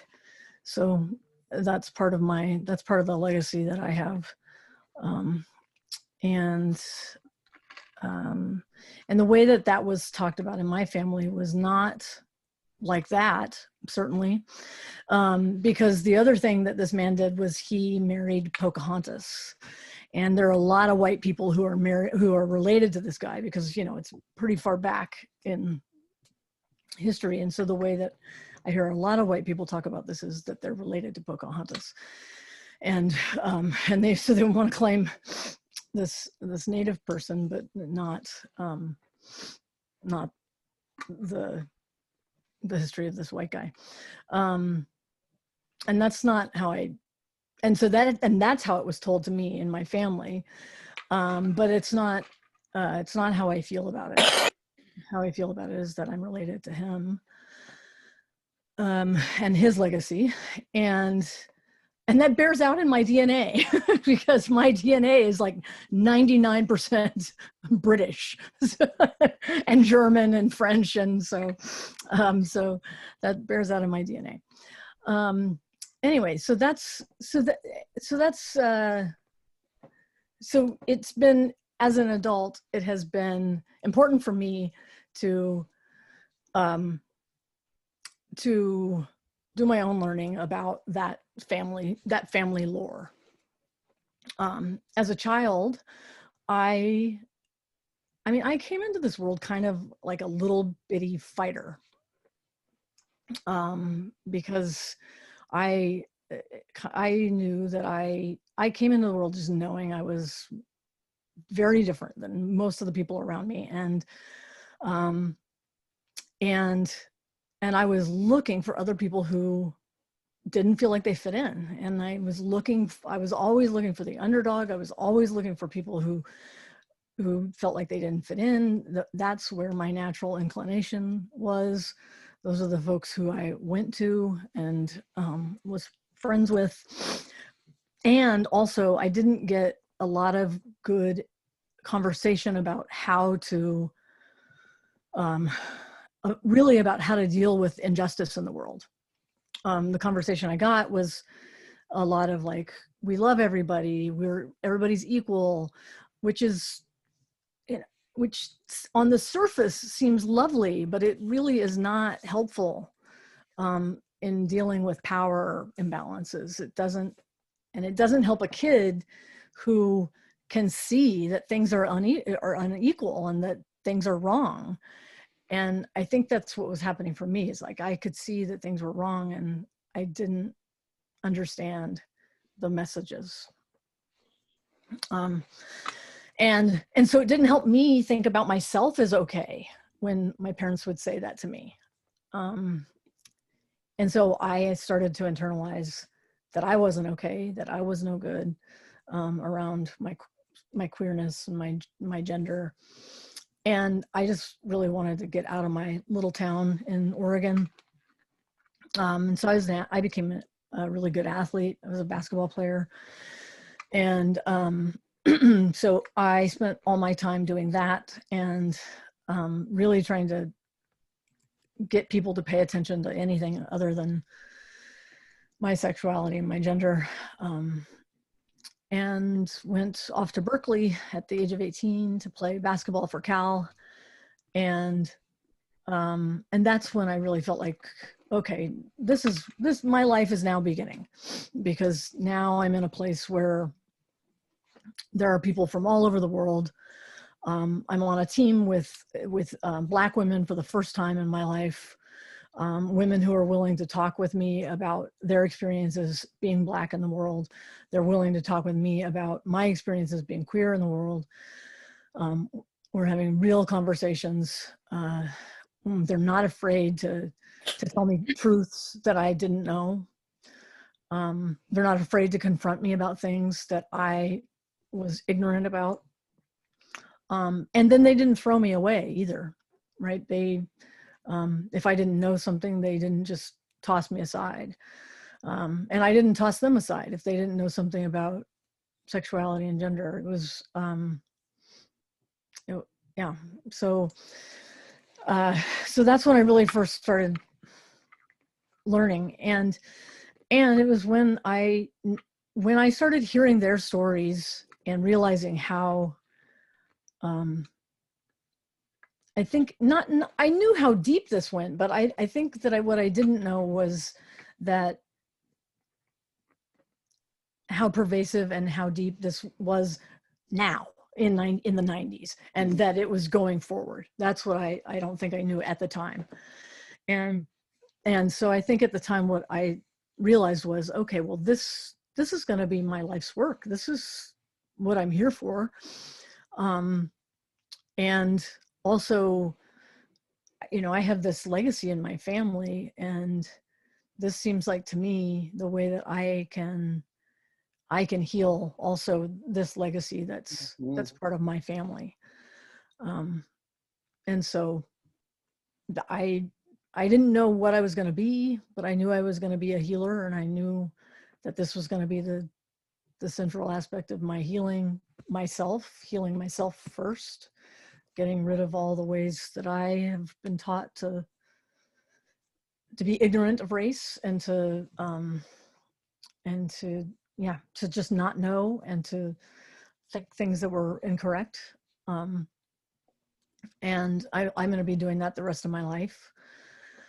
And so that's when I started, and that's what I've been doing ever since. And I think I'll be doing that till I leave this earth. And and I do that with Fresnel because I found someone who I found several people in the last few years who do this kind of work in the way that I really believe it needs to be done, which is really from this really authentic, vulnerable, human place where it's through connection and through humanization and historization and contextualization, and like working with all of who we are and connecting. So that's why I'm here. That's how I got here. Beautiful. Thank you. Thank you. Glad you're here. Thank you. Me too. I pass to Joe. Oh no, I had everything. Thought I had everything worked out in my mind. And prep. I'm a lawyer, thinking I'm gonna prep all this and I'm gonna have it down. Now I just forgot it. I think. No, that's not how this works. You got to stay present and give it and go. So How did I get to Kenmore? How did I get to Kenmore? That's okay. So my folks, where's your people? yep, are descendants of immigrants. That's at least one thing I think informs a great deal of who I am. And the way and not rich immigrants either. The class thing is in there somewhere. And the emphasis or the outcome of that is that in our family, education was always emphasized. Education, to learn, to try and think about things, and certainly to get good grades in school, by God.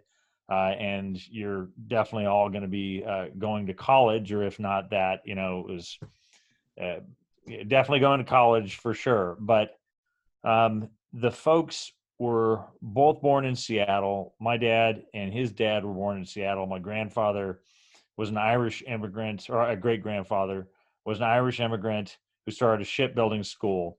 And, later I think, okay, well, from everything I've learned now, or applying education and having gone through grad school and the last, 50 years of my life. And I think back and say, okay, he would not have learned those skills, but for being very briefly, I think, in Liverpool, England, in a colonial, or the seat of colonialism, but formerly an underdog of that original imperial power, Britain, but then assimilated into it, and being able to learn these skills as a ship pilot and to come to the New World. And then he's in the New World and he's able to connect with other, Irish and or white guys to be able to be secure, or to get this American dream deal. That's, definitely part of my consciousness of the legacy. My other grandfather went to, and he was going to give up. He went up to the Klondike in the gold fields up there in Alaska, and he was going to give up. And his wife said, no. He said, I'm coming back. She's, no, stay there. Just stay there. I'm coming up. And she sold the grocery they had and hired a team and hired, all these people to help them carry everything over the insane Chilkoot Pass to get into the Klondike, did all that, her own. And she was not from a wealthy background. She lived briefly in Detroit in a restaurant, I guess, for a brief spot. But it's like, okay, what's the awareness? I only learned, even later, it's like, who are the people helping you get over the mountain? Who are the porters to carry those pounds and tons of goods? Those were people related to the Tlingit nation and other tribes, and whose gold originally, or land, could you fairly say that was? Well, yeah, it wasn't. It was colonized. It was originally theirs. That's part of the consciousness.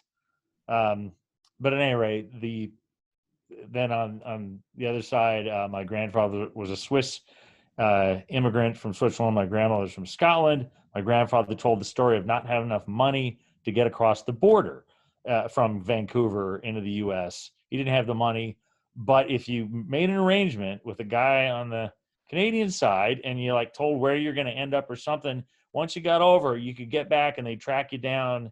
On the American side, I'm sorry, I forgot to tell you, they give you this bill. They give you a bill that's not yours. And you show that to the people, and then you get over. Then when you get to the American side, they collect the bill from you.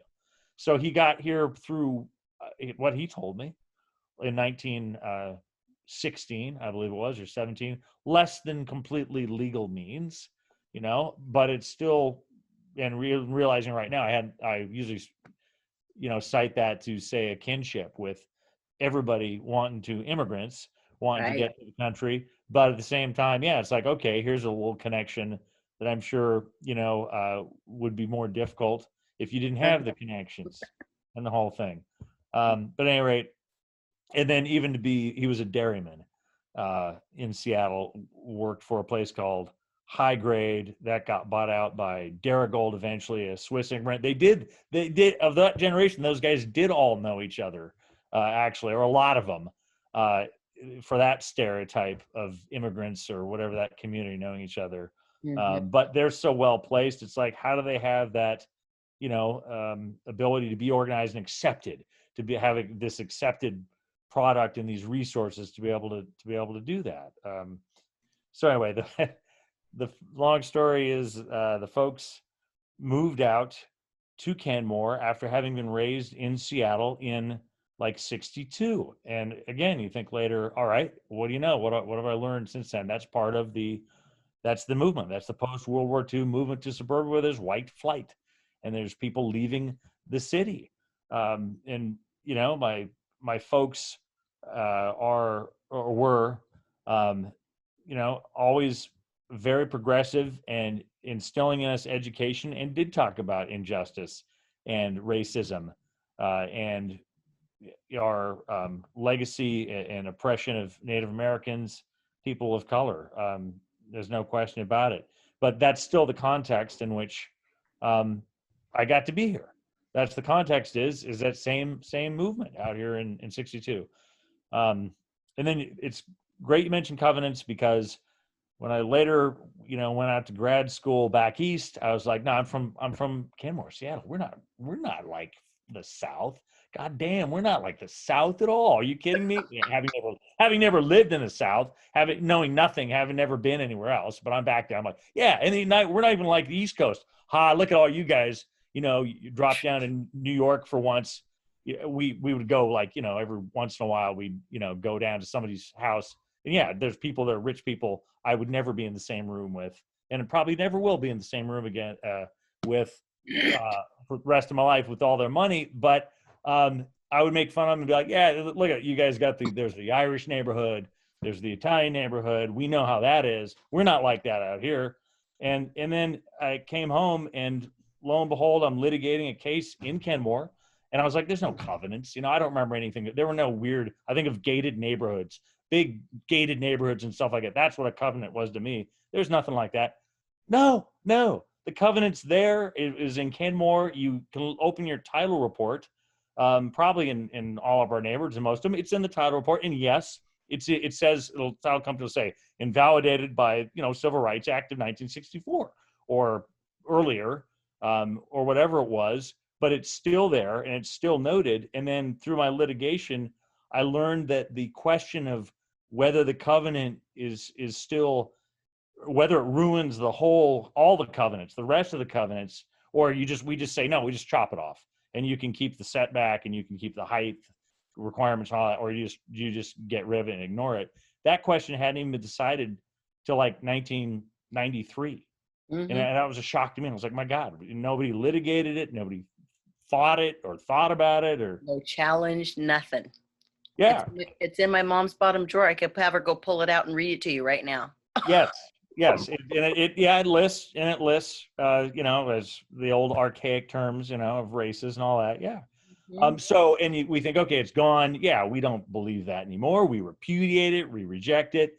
But, at the time when it comes in, there's people thinking they have to abide by it with their houses, or people saying, my God, this is in the damn thing. I can't sell the house, or whatever. The hammer of oppression was really, really there to an extent I never figured out. But anyway, I'm a public defender right now. And I started out my career as a public defender, and try to keep learning and try and advocate, for everybody who hasn't gotten the same privilege I have, in short.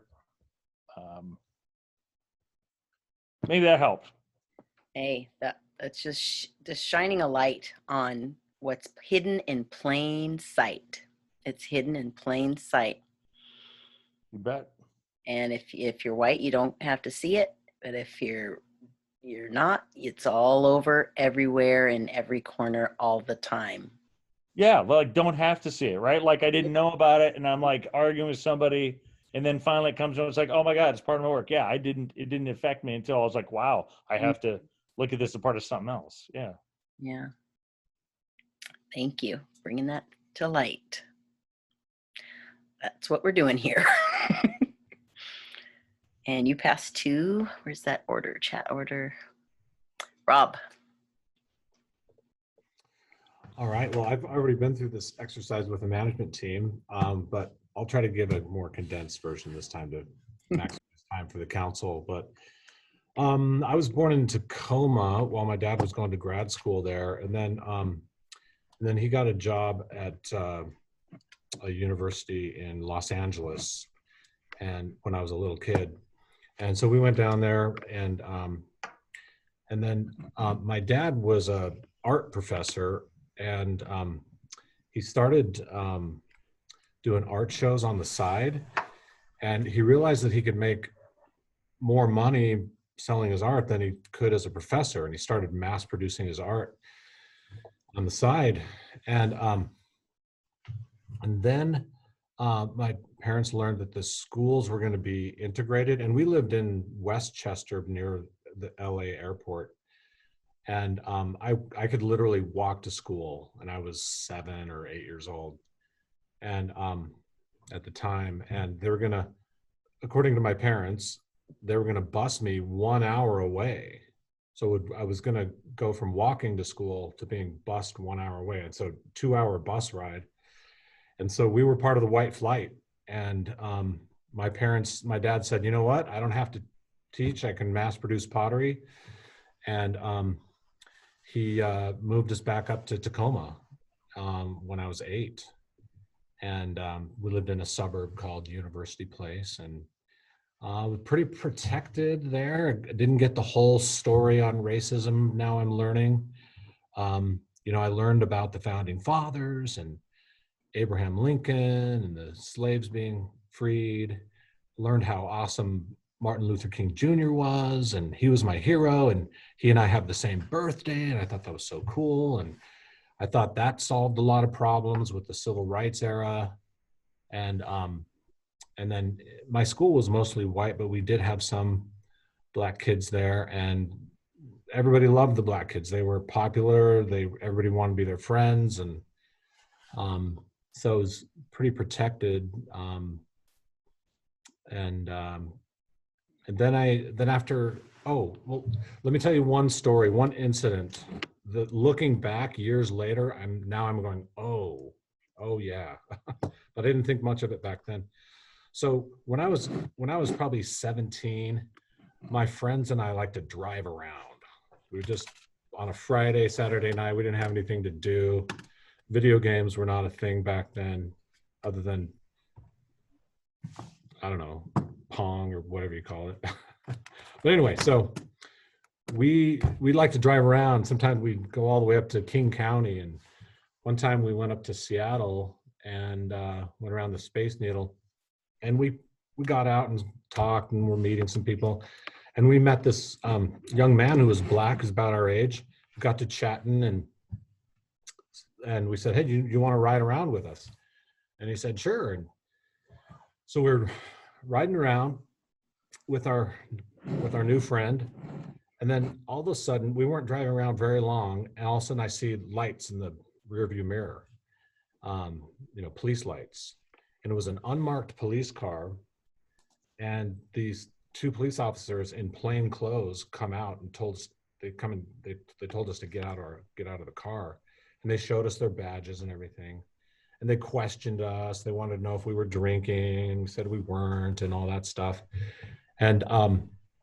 And then they said, okay, you can go. And so we got back in the car and we started driving. But this unmarked car was following us around all night long. And so finally, our new friend that we'd made said, well, you can take me home now. And so we dropped him off somewhere in Seattle. And we had to kind of go down an alley, but you know how a lot of those older developments are, where you have the back alley. So we pulled in the alley, look in my rearview mirror, and there's that unmarked car. And we said goodbye to our friend. He gets out, and the cops went up to him, and they got out of their car and questioned him, and we drove off. But he was the one they were interested in, and I don't know why, but I didn't think of anything of it until years later. I'm like, oh, maybe there was some racism going on there. So, But as a 17-year-old kid, I didn't know. But anyway, so then I did some volunteer work back east and in the housing projects, and I saw the disparities and the misery that was going on, and then I went back to college and kind of just lived my sheltered life. And we lived in Gig Harbor. I raised my family in Gig Harbor. We lived there for 11 years, and that is a very white place to live. And then we got the Kenmore job, and much more diverse up here. And maybe that's not saying much, but it is.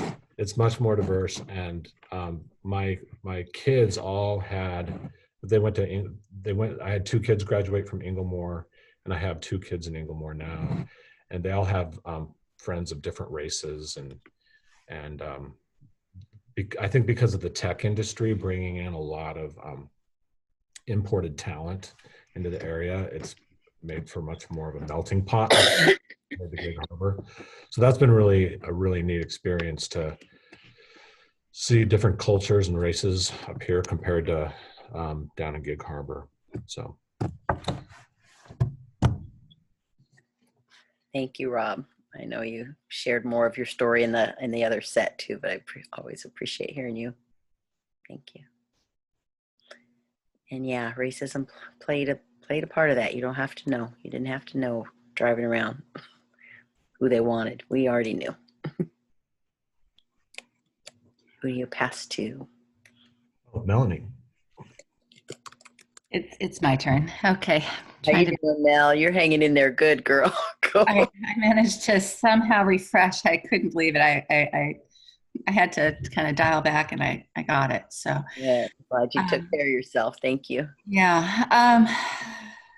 So like Jen, my family does go back to the colonies.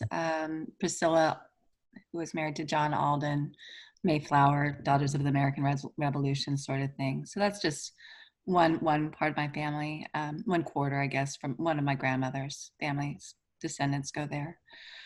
But the rest are, immigrant, second gen. The rest of my grandparents are second generation immigrants from Ireland or Sweden or Norway. So, they made their way. I would say that I've kind of walked through life really not really thinking about my race, except knowing that I was white and blonde and had privilege. And I've known it my whole life. Like I can't deny that there's something that I know that I have an advantage for that. Like, I don't want to go too deep on it, but it's just kind of I was raised that way. It's like, you can do anything you want. It wasn't because no one said because you're this, but what's represented of people like me in the media and the press and everything, and I'm basically culturally told I can be anything I want. And probably the biggest burden that I've had is not being more than I am, right? Not feeling enough, not succeeding at a high enough level has been probably my biggest burden for what privilege I have. So how did I get to Kenmore? My parents went to Nathan Hale High School. They graduated in 1967. They were young and had me when they were 19 and 20. And I think first lived in Lake City. Bought their first house in Windsor Vista, Kirkland, over by Bill's Dairy, whatever used to be there. Mm-hmm. And then when I was in 3rd grade, they moved to Kenmore and bought their house in Kenmore, which I considered my home that I grew up in. Went to Arrowhead, North Shore Junior High, and Inglemoor High School with Councilmember Marshall. And that was kind of how I got to Kenmore in the first place. I'd say didn't really notice, I had Asian friends. I think we maybe had one Black person in our graduating class in high school. I had one Black teacher at Arrowhead, not Arrowhead, at Helen Keller when I was in Kirkland. Her name is Ms. Jordan, and I always remember her. Then college, UW, did my thing, was a flight attendant, moved to the East Coast, had a similar experience to Joe. And I was like, we are so much better on the West Coast. I I hated it over there. I was like, why? I don't even know why you'd want, I was like, there's an advantage. It may not be this. I think there's an advantage to being on the West Coast. There's just a slight, we don't have the history that weighs us down that's on the East Coast. We still have to face it, and we're doing it here. And that's why, I think we have a more progressive culture over here. But yeah, so flight attendant had that same exact experience. People be like, I'd be like a Jay Inslee about Seattle. I'm from Seattle. It's great, So then, I don't know, moved home, worked, traveled a bit, finally got married, lived in Seattle, had a really rough marriage, similar thing to Karina, and got divorced, had to start fresh. Fortunately, I was able to keep my job through the chaos and disaster that I went through in my marriage, and was able to land somewhat on my feet that way. Had to get an apartment. My landlord raised my rent $450 in 19 months. And I thought it was time for me to see if I could get a house again. And I fortunately qualified for an FHA loan. Found the first house, actually, I always want to say it's the first, but it was really the second house I clicked online, was this one that I'm living in now. And I was fortunate to move here, where and be a place where my kids can go to school, and doors open for me here. And I immediately, a couple years in, Joe ran into him at the party and he said, do you know anyone who'd like to run for city council? And that's how the ball got rolling to get me here. And things, like once I got the weight off me of not feeling enough and not having to hold on to this hard marriage that I wanted to make perfect that never could be, and once I let go of that burden and finally was able to take care of myself, my life started getting better, and it brought me here. But yeah, so it's funny because I just don't really think about my, it's just that unsaid. It's just I'm me. I don't. If anything, I walk with a knowing of privilege. Yeah. And it's, and I try to be cool about it, right? I mean, like, like kind, open, but I can't pretend like I don't know it exists. Right. Awareness, first step. So glad you recognize, acknowledge. We all do that pretending game. Let's pretend we don't know. I don't like that game. We're done with that. Yeah. I don't want to play anymore. Yeah. Thank you. Glad you bounced back. You passed to? Oh, me too. Yeah, I passed to Anastasia. Hello again. Hey. See, how did I come here? My family immigrated to the United States in 1996. We grew up in a really rural town near the Caucasus mountain range in Russia. So the closest would be Sochi, sort of at the northern tip of the Black Sea. Our new finance director likes to say she came from humble beginnings, and I like that, and I think I have maybe some of that in common with some of the people that spoke. I didn't know that as a child, but I found out as I grew older that it's a luxury to have indoor plumbing. I grew up without indoor plumbing, and the year that we immigrated to the United States, we installed our very first toilet. It was pink, Pepto-Bismol pink. I never got to use it. So you can imagine cold Russian winters to the outhouse as a child was sort of the MO, but I think there's children's veil of resilience, and also sort of you see the world differently. I think it's a protective mechanism in our minds. And later you look back and you come to realize, oh, that's not always the case. We immigrated because my parents, they didn't want us to grow up to be a part of the Communist Party, and they wanted freedom of religion. And they were granted refugee status by the United States. A lot of people wanted to come to the US. So many people wanted to come to the US, and I think it's just a miracle that we were, that we won essentially the immigration lottery to come here. And an interesting thing happened when I immigrated here. I used to be poor, like developing nation sort of poor. But when I moved to the United States, I became super rich while being American poor. And what I mean by that was in the US, we were below the poverty line. Like we qualified for subsidized housing, free and reduced lunch, to the food bank, clothing bank. But as opposed to the other place, there were resources available. And so there were gracious, kind, loving people everywhere that were willing to adopt the immigrant family for Christmas. And I remember being like, where did these presents come from? You know, this sort of experience of like living in this like magical setup where I was supposedly poor, but actually really rich.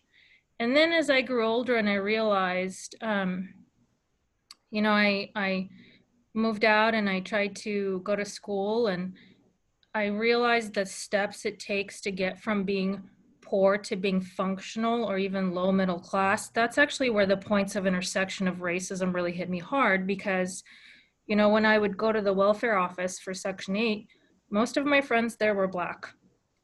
In fact, a small subcluster of them were Somali immigrants, you know. And in hindsight now, even though it was challenging for me, I can only imagine how much more challenging it is for them to be able to, in this social construct, have all the weight of that. First, to have systems that essentially provoke and provide for the trauma of poverty. But then once you're there, to even get out of that it's so hard, and it comes at such a price. And so I would say that would be areas of or specific locations of the offices that I went to, where I was used to getting my resources. That was really where I was struck hard with diversity and how people were treated differently. The other point of intersection I found, unfortunately, and maybe this is something that Joe and I have in common, is I have a big family. I have 5 brothers and 3 sisters. And some of us did really well when we moved here, but I think for some of us psychologically, it was really, really hard to leave everything behind and assimilate. And a lot of my brothers didn't fare so well. And so I have a lot of visceral experience with immigration jails and with public defenders and with my brothers being the repeat offenders. And I have this specific memory of driving home with my brother, and he sped through this Kirkland neighborhood, and he sped through all these speed bumps. I mean, he was so reckless. We were flying. And there was an unmarked police car that just happened to be patrolling the neighborhood. And we got out, we parked in the car, we got out, and a police officer stopped. He pulled his gun. He pulled his gun on my brother. I was very young. I didn't understand really what was happening, but he pulled his gun. He started yelling. And what I didn't know at the time is my brother was a bit of a troublemaker. But I remember that there was this conversation that ensued, and the last memory I have is this police officer physically stepping. He physically put his foot on the side of my brother's head. And I just remember thinking, this is so wrong. This is inhumane. This is inhumane. Why is this happening? This can't be happening. This is so demoralizing, belittling, awful, like all the things that you can think of, all these just raw emotion. I was so disturbed. And you know what's hard about that is, in hindsight, we see it on the news over and over and over again, and over and over and over again. And so again, I have to ask myself the question, like, in this context, I still have a winning trump card, because when people see me, they don't see immigrant, they don't see refugee status, they don't see humble beginnings, they see semi-attractive young white European lady. And that's the truth, you know, the truth that I'm coming to realize a little bit. But fast forward to how I came to Kenmore. really, really grateful that I was able to go to school. Thank God for work studies and FAFSA that Karina talked about. Thank God for state need grants and Pell grants and hard work and my parents. And I worked in nonprofit. I worked as for the Boys and Girls Club of King County for years. I loved working with kids. I said if I didn't work with kids, I'd work with the elderly, and I still might. And then I transitioned in a very strange series of events. The court judge from the city of Mercer Island had a conversation with me and suggested that I apply for a public sector job, and I did. So I worked on Mercer Island, I worked in Yarrow Point. I saw those stark differences between local communities. And then I was asked to, well, I guess I took a break. I married a really awesome Marine, and he brings an extra layer of courage and diversity. He served 2 tours overseas in the Middle East, and so we talk a lot about what those social constructs look like there, and how the belittling of people plays out in every country and every level, all the isms that should have been wasms, as we like to say. I married him, and we have 2 adorable, healthy, happy babies. And I took a short break, was fortunate enough to find Kenmore.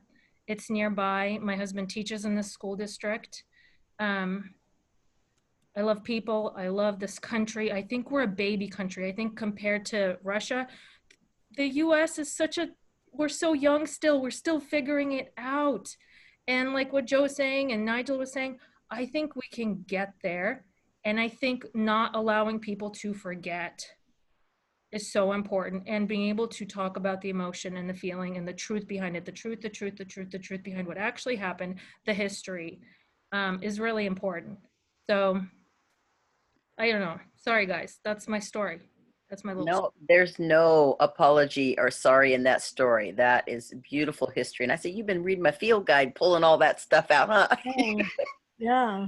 Beautiful. And I've been capturing what people are saying in the chat and putting it there. And I just realized that I could share that with the rest of the attendees. So I'm so sorry. I'm like, I've been writing all this good stuff. So I'm just putting your words there for everybody to see one more time. Anastasia, thank you so much. Good. And then here we go. Mayor David, we're going to pass to you before Fran so she can wrap that up, if that's okay. I sent you a little message. If you're still with us, you unmute yourself, please. I don't mean at all. I'm right here. So, this is really a small world. Isn't it? Who thought I would ever find anything that was from my family? I go back to John Allen and Priscilla Mullins. Priscilla Mullins and John Alden were my 12th great-grandparents. We have verified that 4 or 5 different ways with the Mayflower Society. I was adopted. I was adopted when I was 2 days old. It was an arrangement between mothers. There was no court involved. My mother went from Los Angeles to Omaha, Nebraska to get me when I was 2 days old. And she took me back to Los Angeles. And my father at the time left by the time I was 1.5 years old. So I grew up just me and my mom. We lived in South Central LA. My mom scrubbed floors for 25 cents an hour. She bought a house. She managed to make house payments. And I never went a day hungry. I never went a day without her being home when I got out of school. She was an amazing lady. She truly was. Like I said, I grew up in South Central. When I was in grammar school, I was one of 5 white kids in the school. I did graduate.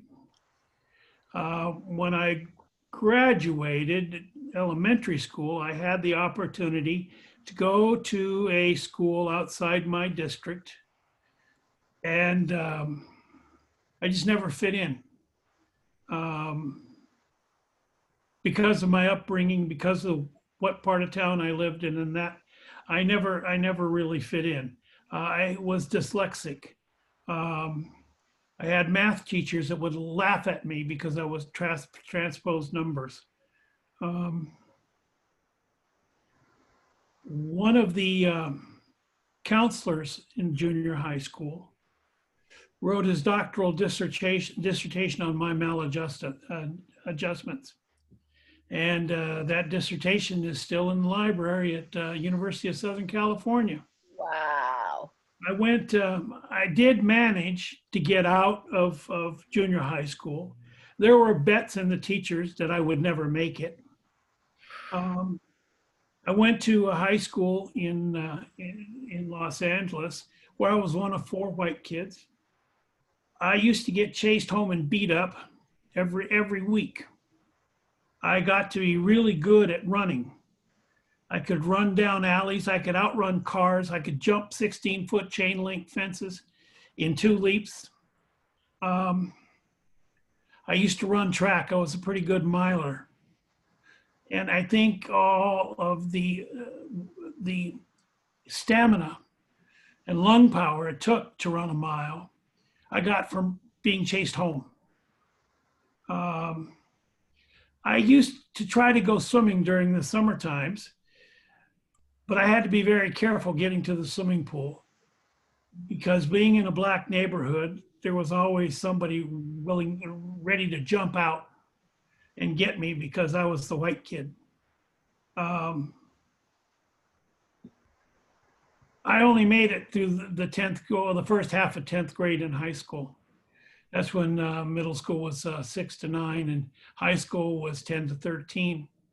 I never made it past the first semester in high school. I was in a lot of trouble. I was never a violent person and never a vicious person, but I caused lots of trouble. Maybe that's why I like being on the council now, because I can cause a lot of trouble, but I don't get in trouble. I had a number of jobs. I bummed around from one job to another. I used to shoe horses in Los Angeles.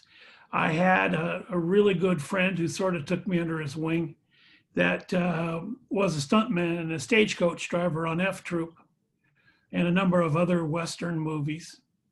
And I got a lot of exposure to horses and horse shows. Like I said, I shoed horses in Griffith Park in the Buena Park or Burbank area. And I bummed around, like I said, shod horses. I fixed coin-operated washing machines and dryers. I worked in gas stations. I used to be a cook in Der Wiener Schnitzel.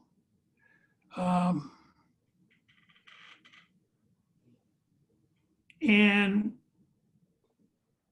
like I said, I was in an awful lot of trouble with police and everything, and I won't really go into details because there's a lot of them. But in any event, in my 20s, I decided, or mid 20s, I decided, I'm never going to get anywhere. I'm never going to amount to anything.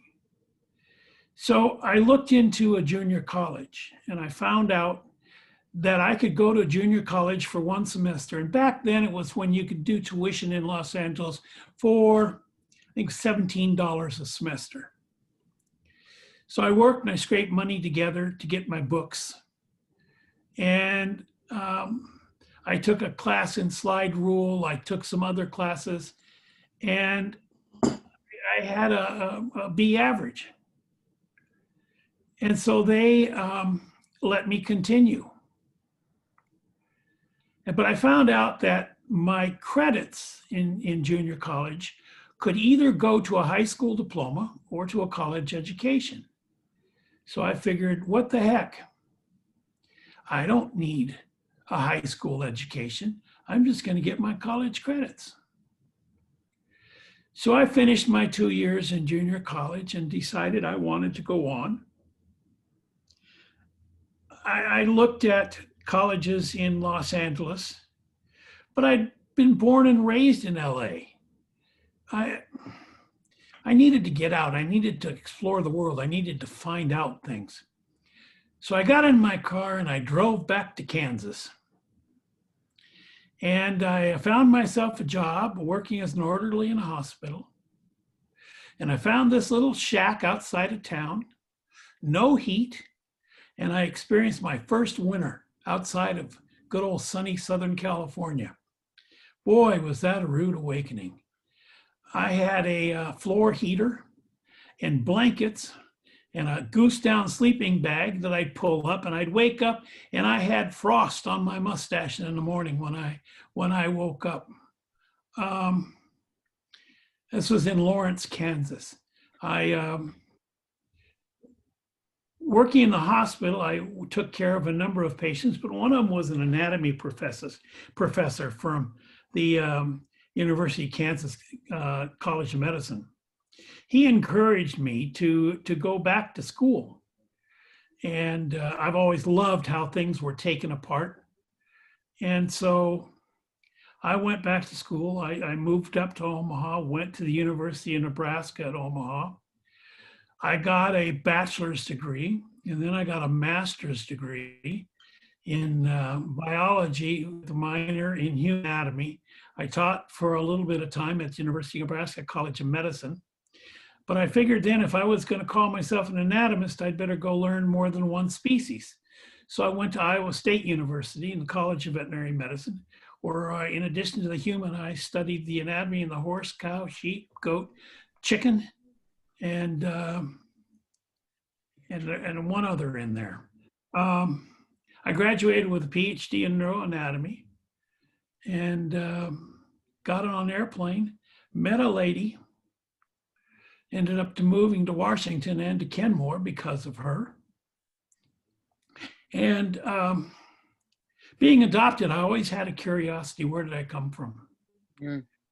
And strangely, in college at Iowa State University, I met a girl there who was from Indiana and knew my family. Whoa. And so I found out, because I was never legally adopted in court, I had my birth certificate.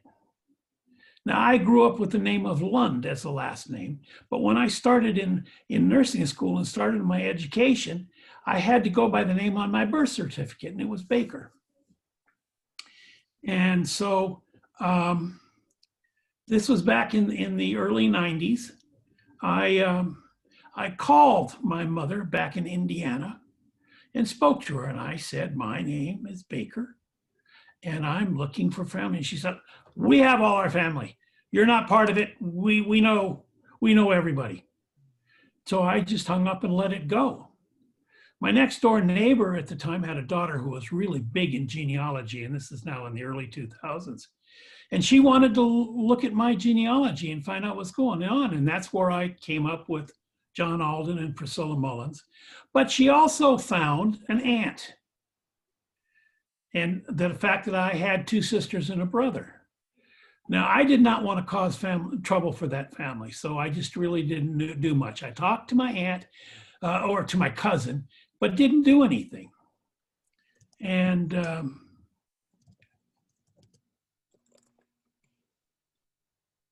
when I contacted her again here at 2016, she said, would you like me to get a hold of your aunt and tell them about you? And I said, yes, but I don't want to cause trouble in the family. If it's going to be a problem, then I'm happy with who I am, because, my mom is my mom, and that's the way it is. So she called my aunt, and it turns out that my birth mother had died back in '96, I think it was. My aunt was there cleaning out her house, and she found a letter. She found a letter from my mother to my birth mother. And she said, oh my goodness, I never knew about this. And she figured people hid it, so she was going to keep it hidden. So she burned the letter. I happen to have about 8 or 9 letters that my mothers wrote between each other. So that's fine. But in any event, I talked to my aunt.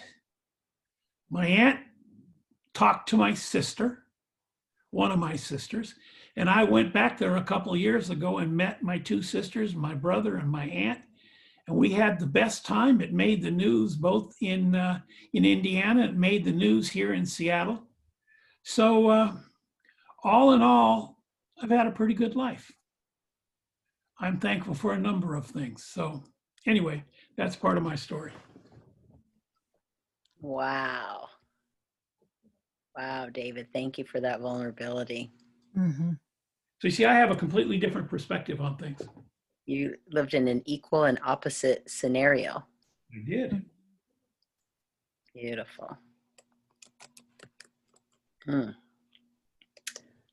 Oof. Okay, Fran, we're going to wrap up with you. See, that's always, we only have a little bit of time left. We haven't even got to the rest of the good stuff yet. I know. And I just put in the chat kind of a recap of what was captured that the other attendees didn't get to see is all. So I just kind of threw those notes in there for those who want to see. Thanks. So I will try to be, I will be succinct. Thank you, everybody. I learned something from listening to each of you, and I think this circle works or teaching, learning circles are just so important, and the way they are facilitated by Fresnel means that we'll never learn less. And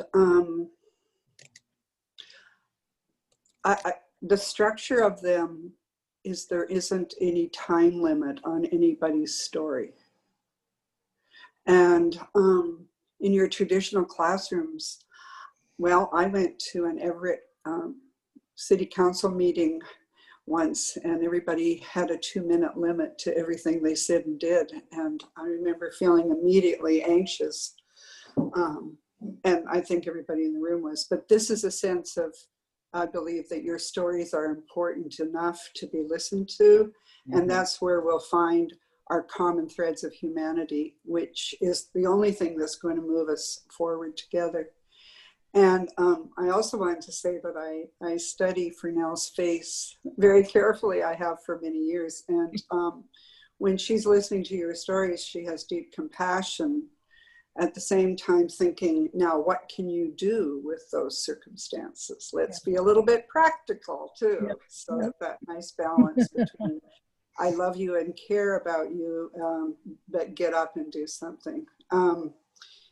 I wanted to say that I have a friend I've known for decades. We taught together at Seattle Central Community College in the 70s. And so actually I have been doing this a lot longer than Jen and Fresnel. I just want to keep bringing that up.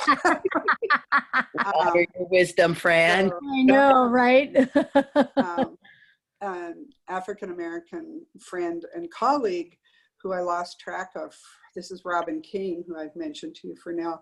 And she came back into my life about a year ago and she said, Fran, what are you up to? And I said, well, I'm doing a lot of white women's work now with a couple of organizations. And she said, you're still doing that? And you know what, folks? You all look white to me. And we're the ones that are going to change things. We have to get up every day and we have to do something.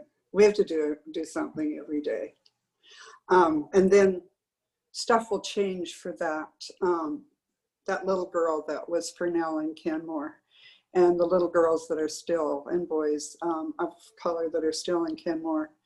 And I wrote down, if we know so much about so many things, and we have deep knowledge of individual and structural privilege, there's deep knowledge of individual and structural privilege here. y'all could do something.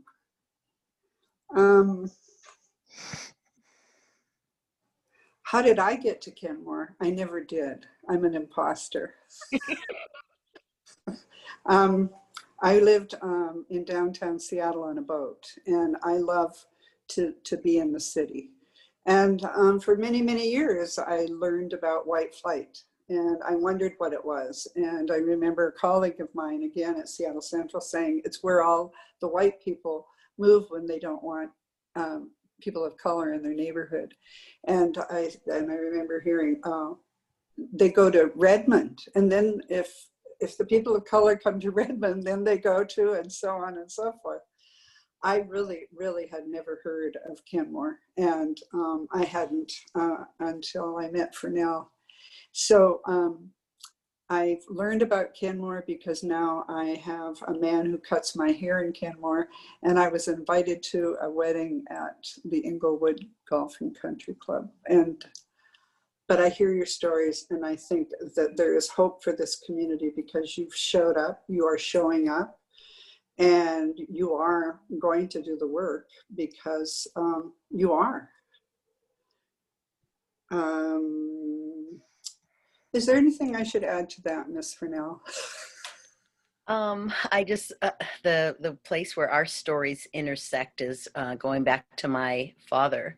Your relationships with Black women over the course of your lifespan have led me to be aware of Tyree Scott and his family, and my awareness of my father working with Tyree Scott is just what I've recently found out from you knowing that family. And so I tell the story of the House of Privilege, which Black America built the house, and inside the house is where the white folks live inside of privilege, that they aren't aware that they live inside that structure. Inside the house, there's an overhead or the big screen TV and the controls for it, and on the TV are all the rules of life and how you get your American dream, and all the way down to the fine print. And there's, maybe some white women in the room, in the back and serving, and any people of color are there to, do what servant work would be done to what's going on inside the house. So some of that inside the big house. And so this room of privilege has doors at the back, and then the doors have windows. And so people of color can see through those windows that there is a screen in there, and that the rules are up there, and how you navigate the world and move through the world and get your American dream. And so if you have education you get to be close to the doors to see the windows. You get to be closer to the windows. And if you have money, you get binoculars. And so how I've heard the story, or how the house is built, is when my parents got to Washington, the education that they had, they get to see the house or be up close to those windows. And then the money they had saved up were the binoculars. And so my dad could see the fine print at the bottom of the screen in the 70s, stating that Black contractors, minority contractors, would get a percentage of the city's work. And so he would pass that information and knowledge back to the people who didn't have as many resources or funds or education. And so he would help the Black contractors get contracts and be able to move the city. And so I can name the buildings in downtown Seattle where my father's trucking company hauled away the dirt or made the foundation. And again, you don't know what your parents do when you're little. They're just going to work, right? And so the foundations of those buildings are my older siblings' college education. This building put my sister through this school, and that building put my little brother and I are I-90 tunnel. So how we got that education. And so Tyree Scott was one of those contractors who Fran was intimate with their family and did this work with all the time. And so here we are now. I'm, watch my father, my family do this work without having context to it. But now, in hindsight, I know exactly what he was doing. I'm doing the same thing without even realizing what I'm doing. It's just that part of the DNA in our family history of that as well. And so just to intersect our lives that way. And we've been talking about, the same Black girl for a long time. And that's the reason why we have to look at anti-Blackness and put the Black girl in that position, is because that's who's at the bottom of the barrel.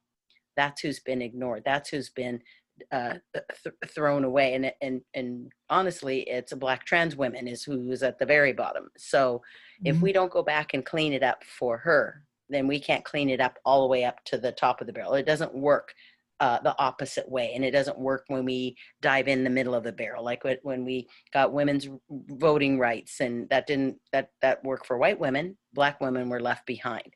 So if we don't go all the way to the bottom and get that, we don't clean it up all the way. And so that's your work going forward, is how are we going to protect incidences, experiences, exclusion for a Black girl in your community. And so lay out the map. What would that look at in the school districts? What would that look at the library? What would that look in the stores and the shops? What would it look in the businesses? What would we have to do here in Kenmore to do that? And let's take a breath. I didn't even give you guys a break. I hope you took care of your bio needs in and out and screen and all. But I wanted to share just where we went with that work on this level. And I'll do a quick screen share. And so Fran is gonna jump in some more. Oh, wait, I gotta get back to the where I left you. Hold on. Boom, there it is.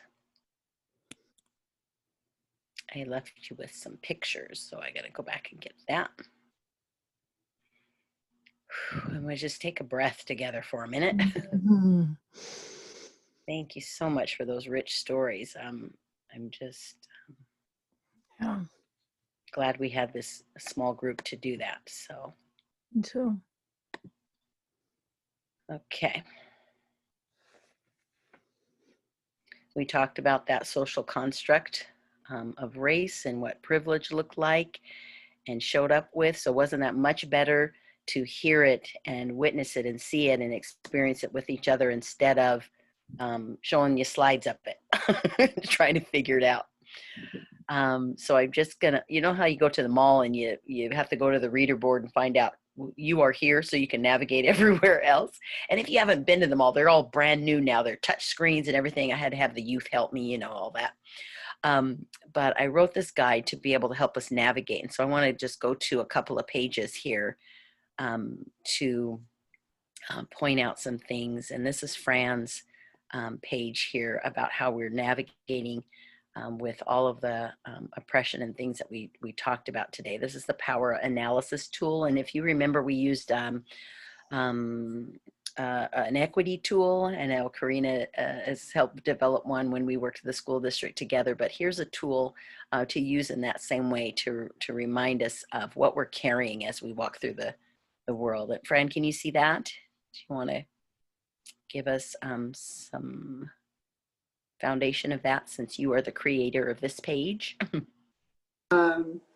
Sure. So a couple of minutes of background is, if you are or aren't familiar with Peggy McIntosh's work, Unpacking the Backpack of Privilege, I suggest that you become very familiar with it, because it's how we move through our daily life as white folks. And I was teaching a class and folks were getting really frustrated with trying to understand locations of oppression and privilege. And so I remember quickly diagramming this on the chalkboard and then later on making it into something that looked like this and saying that white men are at the top of this hierarchy, this heavy, heavy hierarchy. But all the same, white men can experience classism, immigrant refugee status, et cetera, et cetera. Yes, white women then, as Karina and I think, was it Melanie, pointed out, that they they experienced sexism, and they experienced sexism as they moved through their challenges. And of course, at the same time, are experiencing ableism, classism, religious intolerance, et cetera, then down farther below men of color, then there comes racism in, that heaviness of racism, while experiencing the other isms. And then at the bottom, women of color, and with also with trans identity as well, that heaviness. And that has nothing to do with women of color not having strong, resilient identities. It is how they are treated and responded to, and how opportunities come their way or not in a society that is hierarchical, with white men on top, and white men, I believe, the statistic is 1% own 95% of the resources in this country, I think.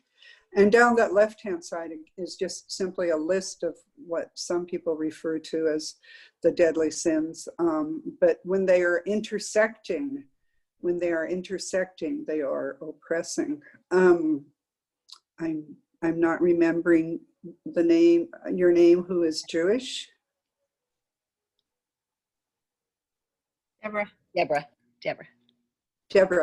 So you can pass on many levels, and not need to declare that you are Jewish, not wanting you to hide your identity, of course, but you have the safety of white skin privilege. Yes. I have, as a white woman, I have ageism is harsh, and I also have a disability. So I lose privilege in those areas.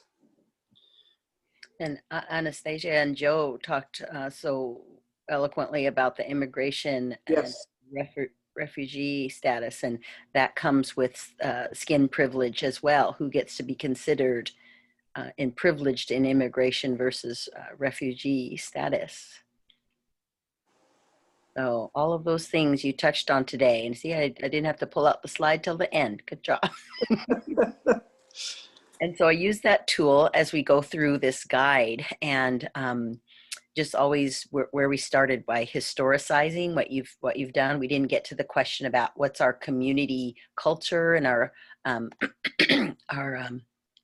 we can, again, that's some things that you can flesh out, and I'd encourage you to engage the community in a variety of different ways. Hold some town halls or some panels, or start the city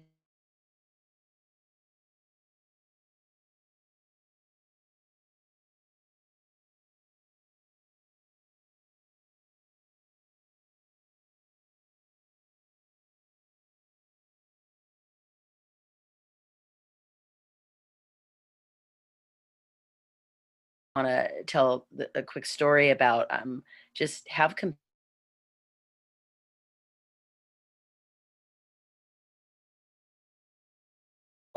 and so attacking each other and ganging up on each other and blaming and shaming each other, it doesn't leave room for any growth or dignity. It just stifles us and keeps us stuck. And so have compassion for learning.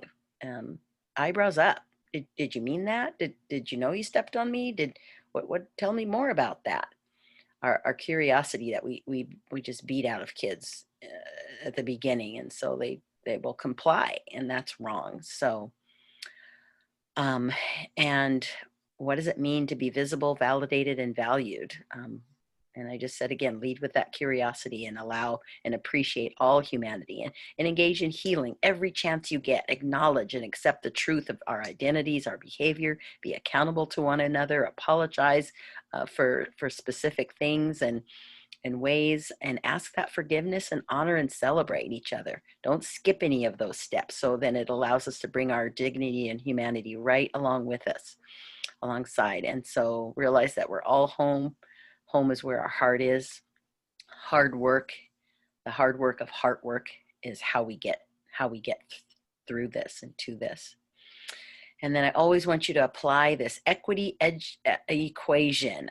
People hear me talk a lot about, well, what's equity mean? What's equality? What's versus, all these terminologies. And here's a simple way I've summed it up. And it means yes and all plus always everywhere. Yes, please remove any barriers that would prevent me from accessing all opportunities for me to participate fully and freely in life with my humanity fully intact and without apology. And yes, where there is a barrier that prevents me from doing so, please do so to the best of your ability to remove it or supply and support it in order to do so. And when I'm talking with students about this, I throw out a really easy analogy about, yes, we all want shoes, and I want the size that fits me with the laces that are purple and polka dots on them, and laces if I want to. All of the things that are available to everybody else, I want it too. So, and please provide all of those options available to the majority population. Make that available for me, not as a consolation option or a favor or due to pandemic or a snowstorm or emergency handout, because that doesn't leave room for our dignity for either one of us. And so all of us would like to participate fully and freely, not just the parts of me that make white supremacy culture comfortable. Everyone adapts, yes, but assimilation for approval or appropriation is unacceptable, and kids are that's just hurting who we are. That hurts our identity. I want all of me to be accepted all the time, always. Would I like to participate fully and freely during all parts of the day and night, not just at times where it's acceptable or comfortable for white supremacy culture. And please look at the history of policing, the video I shared with you about that, because that policing follows us into school. That's what's responsible for the school to prison pipeline, the disproportionate discipline against kids of color, all of that. And so everywhere, everyone wants to feel safe, respected, and have the right to breathe in all spaces we occupy without hesitation or question, which is policing. And that equals thank you. And equity, it's not a subcategory or a sideline item or a checkbox or decorated with diversity. It's baked into everything that we do in every way that we move through the world as an individual in order to build strong community of practice. And when we look at George Floyd, we saw that there was diversity there. There were many different cops of color, but equity was not a part of the equation. Equity was standing on the sideline screaming, he's not a threat. His hands are behind his back. He's on his stomach. He can't breathe. The equity was screaming in the crowd. Equity was not present within the police department. And so you've got to understand what's at play. Diversity is just an account of who's there. And so if the diversity isn't able to show up with their voice and fully human, fully intact, and participate in a way that they are heard and valuable, seen and visible, then there's not equity happening. It's not happening at all. And that's part of this equation I'm trying to spell out. Yeah. And with 5 minutes left, I'm going to zoom through, or please, Jen, Fran, anybody jump in here. I know I'm doing the majority of the talking, but I'm just going to let you see how I've summed this up on how we can synthesize and framework all of the experiences that we go through. Use your eyes. What are you seeing now that you haven't seen before? Even after having this training, what are you hearing differently? What can't you unhear that was said here tonight? How has your palate changed? What can't you stomach anymore? What are you still salty about? What can you see now that you didn't before? Use your 5 senses to challenge yourself on different new ways of thinking and understand other people. Yes.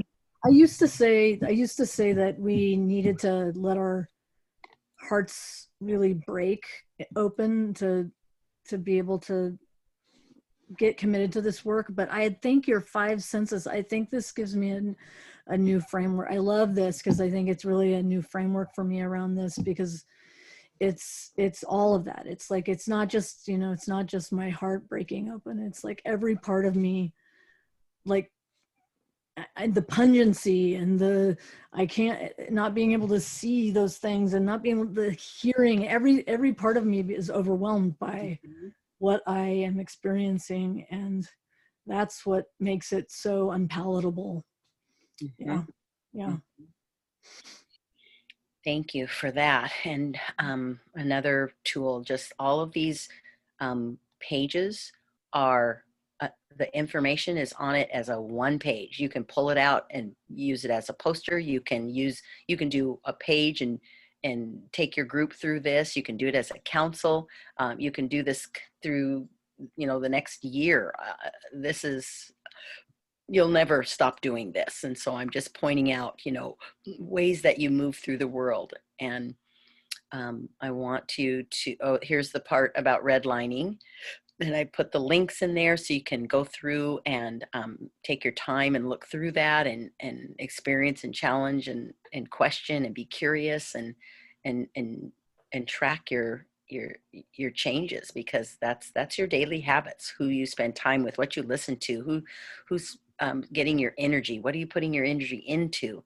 Are you seeking different ways to do that always? And Rob, you've seen this through a little bit slower, and so I'm encouraging City Council to grab these and do that, available for your group, and I'll work with you on that to just be able to have this knowledge and really dig into it and understand and educate ourselves and our community, because that's where healing will start.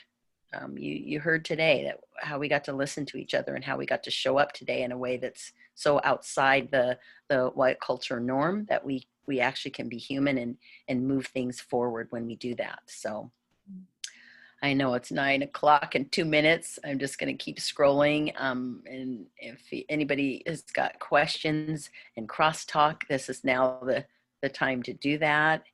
And just want to thank you for your time and showing up and getting a foundation underneath you, and hope that you can continue in this way and start on that prescription to mitigate racism for a Black girl in your community. I would love to hear how that ends up. Mm-hmm.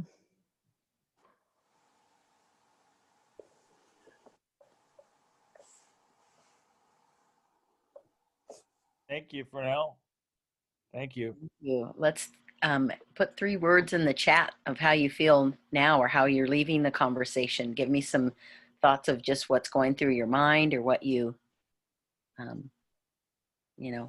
what's going on inside of you.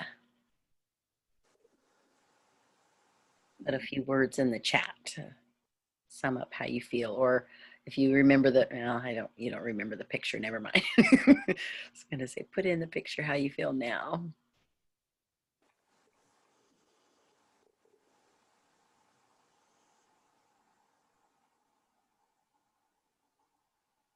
What new appreciations or understanding or observations came to your attention tonight? What actions can you begin because of this new awareness? Who can support you, or who can you give support to as your thinking changes? Where can I be a change agent on this journey? How can I offer repair of relationship or reparations and take responsibility for my actions that have caused any trauma or damage? How am I going to engage and move through the world in a way now that I could not before? Why have I waited so long to move forward? What parts of white supremacy culture am I still enjoying? What is the lie I can't let go of? What truth am I having trouble accepting? Rob liked this quote right here. The journey is called that because you cannot know what you will discover on the journey, what you will do, what you will find, or what you find will do to you. So I'm hoping that this time together has done something to you, for you, and will keep moving through you. And here's just resources of people in Washington that are right in our backyard to be able to tap into to help with that work. Delbert Richardson is coming to you a little bit later with American history, Black history, and through the unspoken truths, his museum that he brings. And just this last page, the pinnacle, the peak. How can I make a world in which I exist, breathe, play, learn, walk, work, thrive, and heal, become safe and respectable for Black people in diverse communities so they may exist, breathe, play, learn, work, learn, thrive, and heal on a daily basis? And because Black, Indigenous, and people of color cannot tell who is safe or when or where it will be safe for them, what can you begin doing in order to take the guesswork out of knowing where spaces they are will be safe, respectable, and honor their humanity? What would have to happen in Kenmore in order for Black people to not wonder or worry about being safe and respected as their reality? And as you discover who you are and where you are, guess what? It's not about you. It's about us. We are the people. We are the humankind. We have individualized identities, but we are all related. We are racialized, which we can unlearn and relearn. We can listen, learn, and respect each other's story. No one is a them or a those people. We are interconnected in relationship deeply. We're interconnected together. We are all home. We are here, and we are each other's medicine. We are for each other's healing. And we put those in the chat if you have another that is coming up for you. Put that there. And then my friend Kim Leatherman allowed me to enter her poem. I'll let you end on reading that as you put your thoughts in the chat, and we end our time. Thank everybody for listening in the community. I hope that you'll take pieces of this and continue forward the work with each other, and begin to heal our community. Mm-hmm. Kenmore is a great place to be.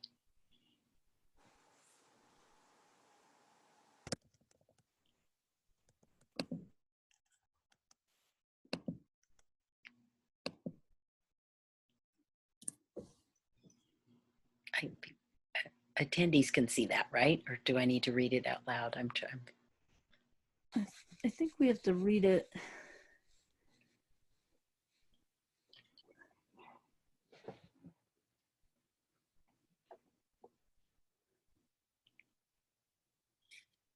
I notice that we need to do more than just an announcement or just a proclamation or just a recognition.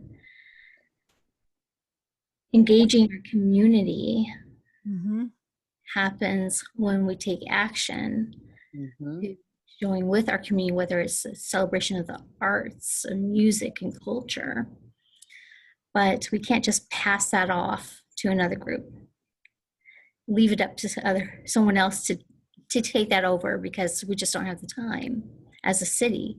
That's really a duty and responsibility of creating a welcoming environment, in my opinion. And I think then of neighborhoods that have gone without a walkable sidewalk when it takes 3 buses to pick up the children in that neighborhood, to pick them up and drop them off for elementary, junior high, and high school. You know, I think that we have to really look at. Yep, equity's not present on paper. Your papers are pretty and your words and proclamations, but it means nothing if it's not translated into action and equity. Very and true. where it shows up, and it can show up every minute of every day, everywhere, if you are intentional about it. Intentionally seeking, asking, and learning about each other in community. And so offer lots of spaces and places to get and gather that feedback and act on it, because kids are sick of listening to adults hear their story and then do nothing. And they don't want to break the seal on their lips to tell you one more time. And folks in the city are tired of telling you. See us, hear us. Yeah. Learn, listen, and act. We can do it. We can do it. We can Some do of it. the most beautiful communication comes directly from our student youth. And I can't help but be impressed every time I've had an opportunity to listen to the North Shore School District Youth Diversity and Equity Committee. Amazing. Yeah, they are amazing with the simplest of joys. The most basic of things mean the world. And I think there's a way to engage student youth as well as having a diversity and equity task force. I think we should have a youth task force that's parallel. Well, that is, I can't agree with you more. Kids are waiting for you adults to be quiet so they can speak. They've been waiting all their lives. I think that's where your next meeting should be, is one of these with them.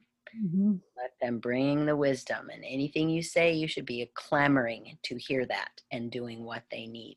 They could rebuild the city like that. With, I've told you before, even just in this council, there's nowhere for kids to go in Kenmore. There's no place dedicated for them. They have to seek and find, and really, unless you're included in the groups that get privilege here in Kenmore, otherwise you're left out. I don't see where the kids in the arts and music are going. There's nowhere for them to land. I know there's, Kenmore Community Club, other places are working on that, but boy, we need to work hard on that. And we need kids to lead that at the center. That's going to be a beautiful thing when you do that. Woo-hoo! Aren't you glad we talked? Apologize. I have to leave. I hope you can continue with this amazing discussion. I have to pick up my son now. I'm probably going to be late. So I appreciate it. It was amazing. I'm thankful for the conversation. Thank you. And this is what we did last time. I just said, y'all are welcome to go, but I'll hang here if you wants to talk. So have a good night. Thank you. I also need to run. So I really appreciate your time, and I'm glad I was here, and thank you. Thank you, Nigel. Thanks for now. Thank you. Thank you. Thank you, Karina. Thank you, Mayor Dave. Thanks. Anastasia, you there? She's holding us there. Rob, you okay? Is it still? I think she had to go take care of her kids, so she put you in charge. Yeah, she turned the controls over to me, which is scary. All right. Well, so much information there. Yes. I know I got a whole page full, but we got to what needed to, which was time to share. That's what. Oh, let's not forget to get the chat. Let me get the chat. Yeah. Save the chat. I'll save it and then. But Dave, Rob, you know how to do the save feature at the bottom of the 3 dots? Yes. Save it. Oh man, that's a lot. We really wrote a lot. Oh, it's not that much, really. That's minimal. That's minimal. Just go to the 3 dots and say save chat.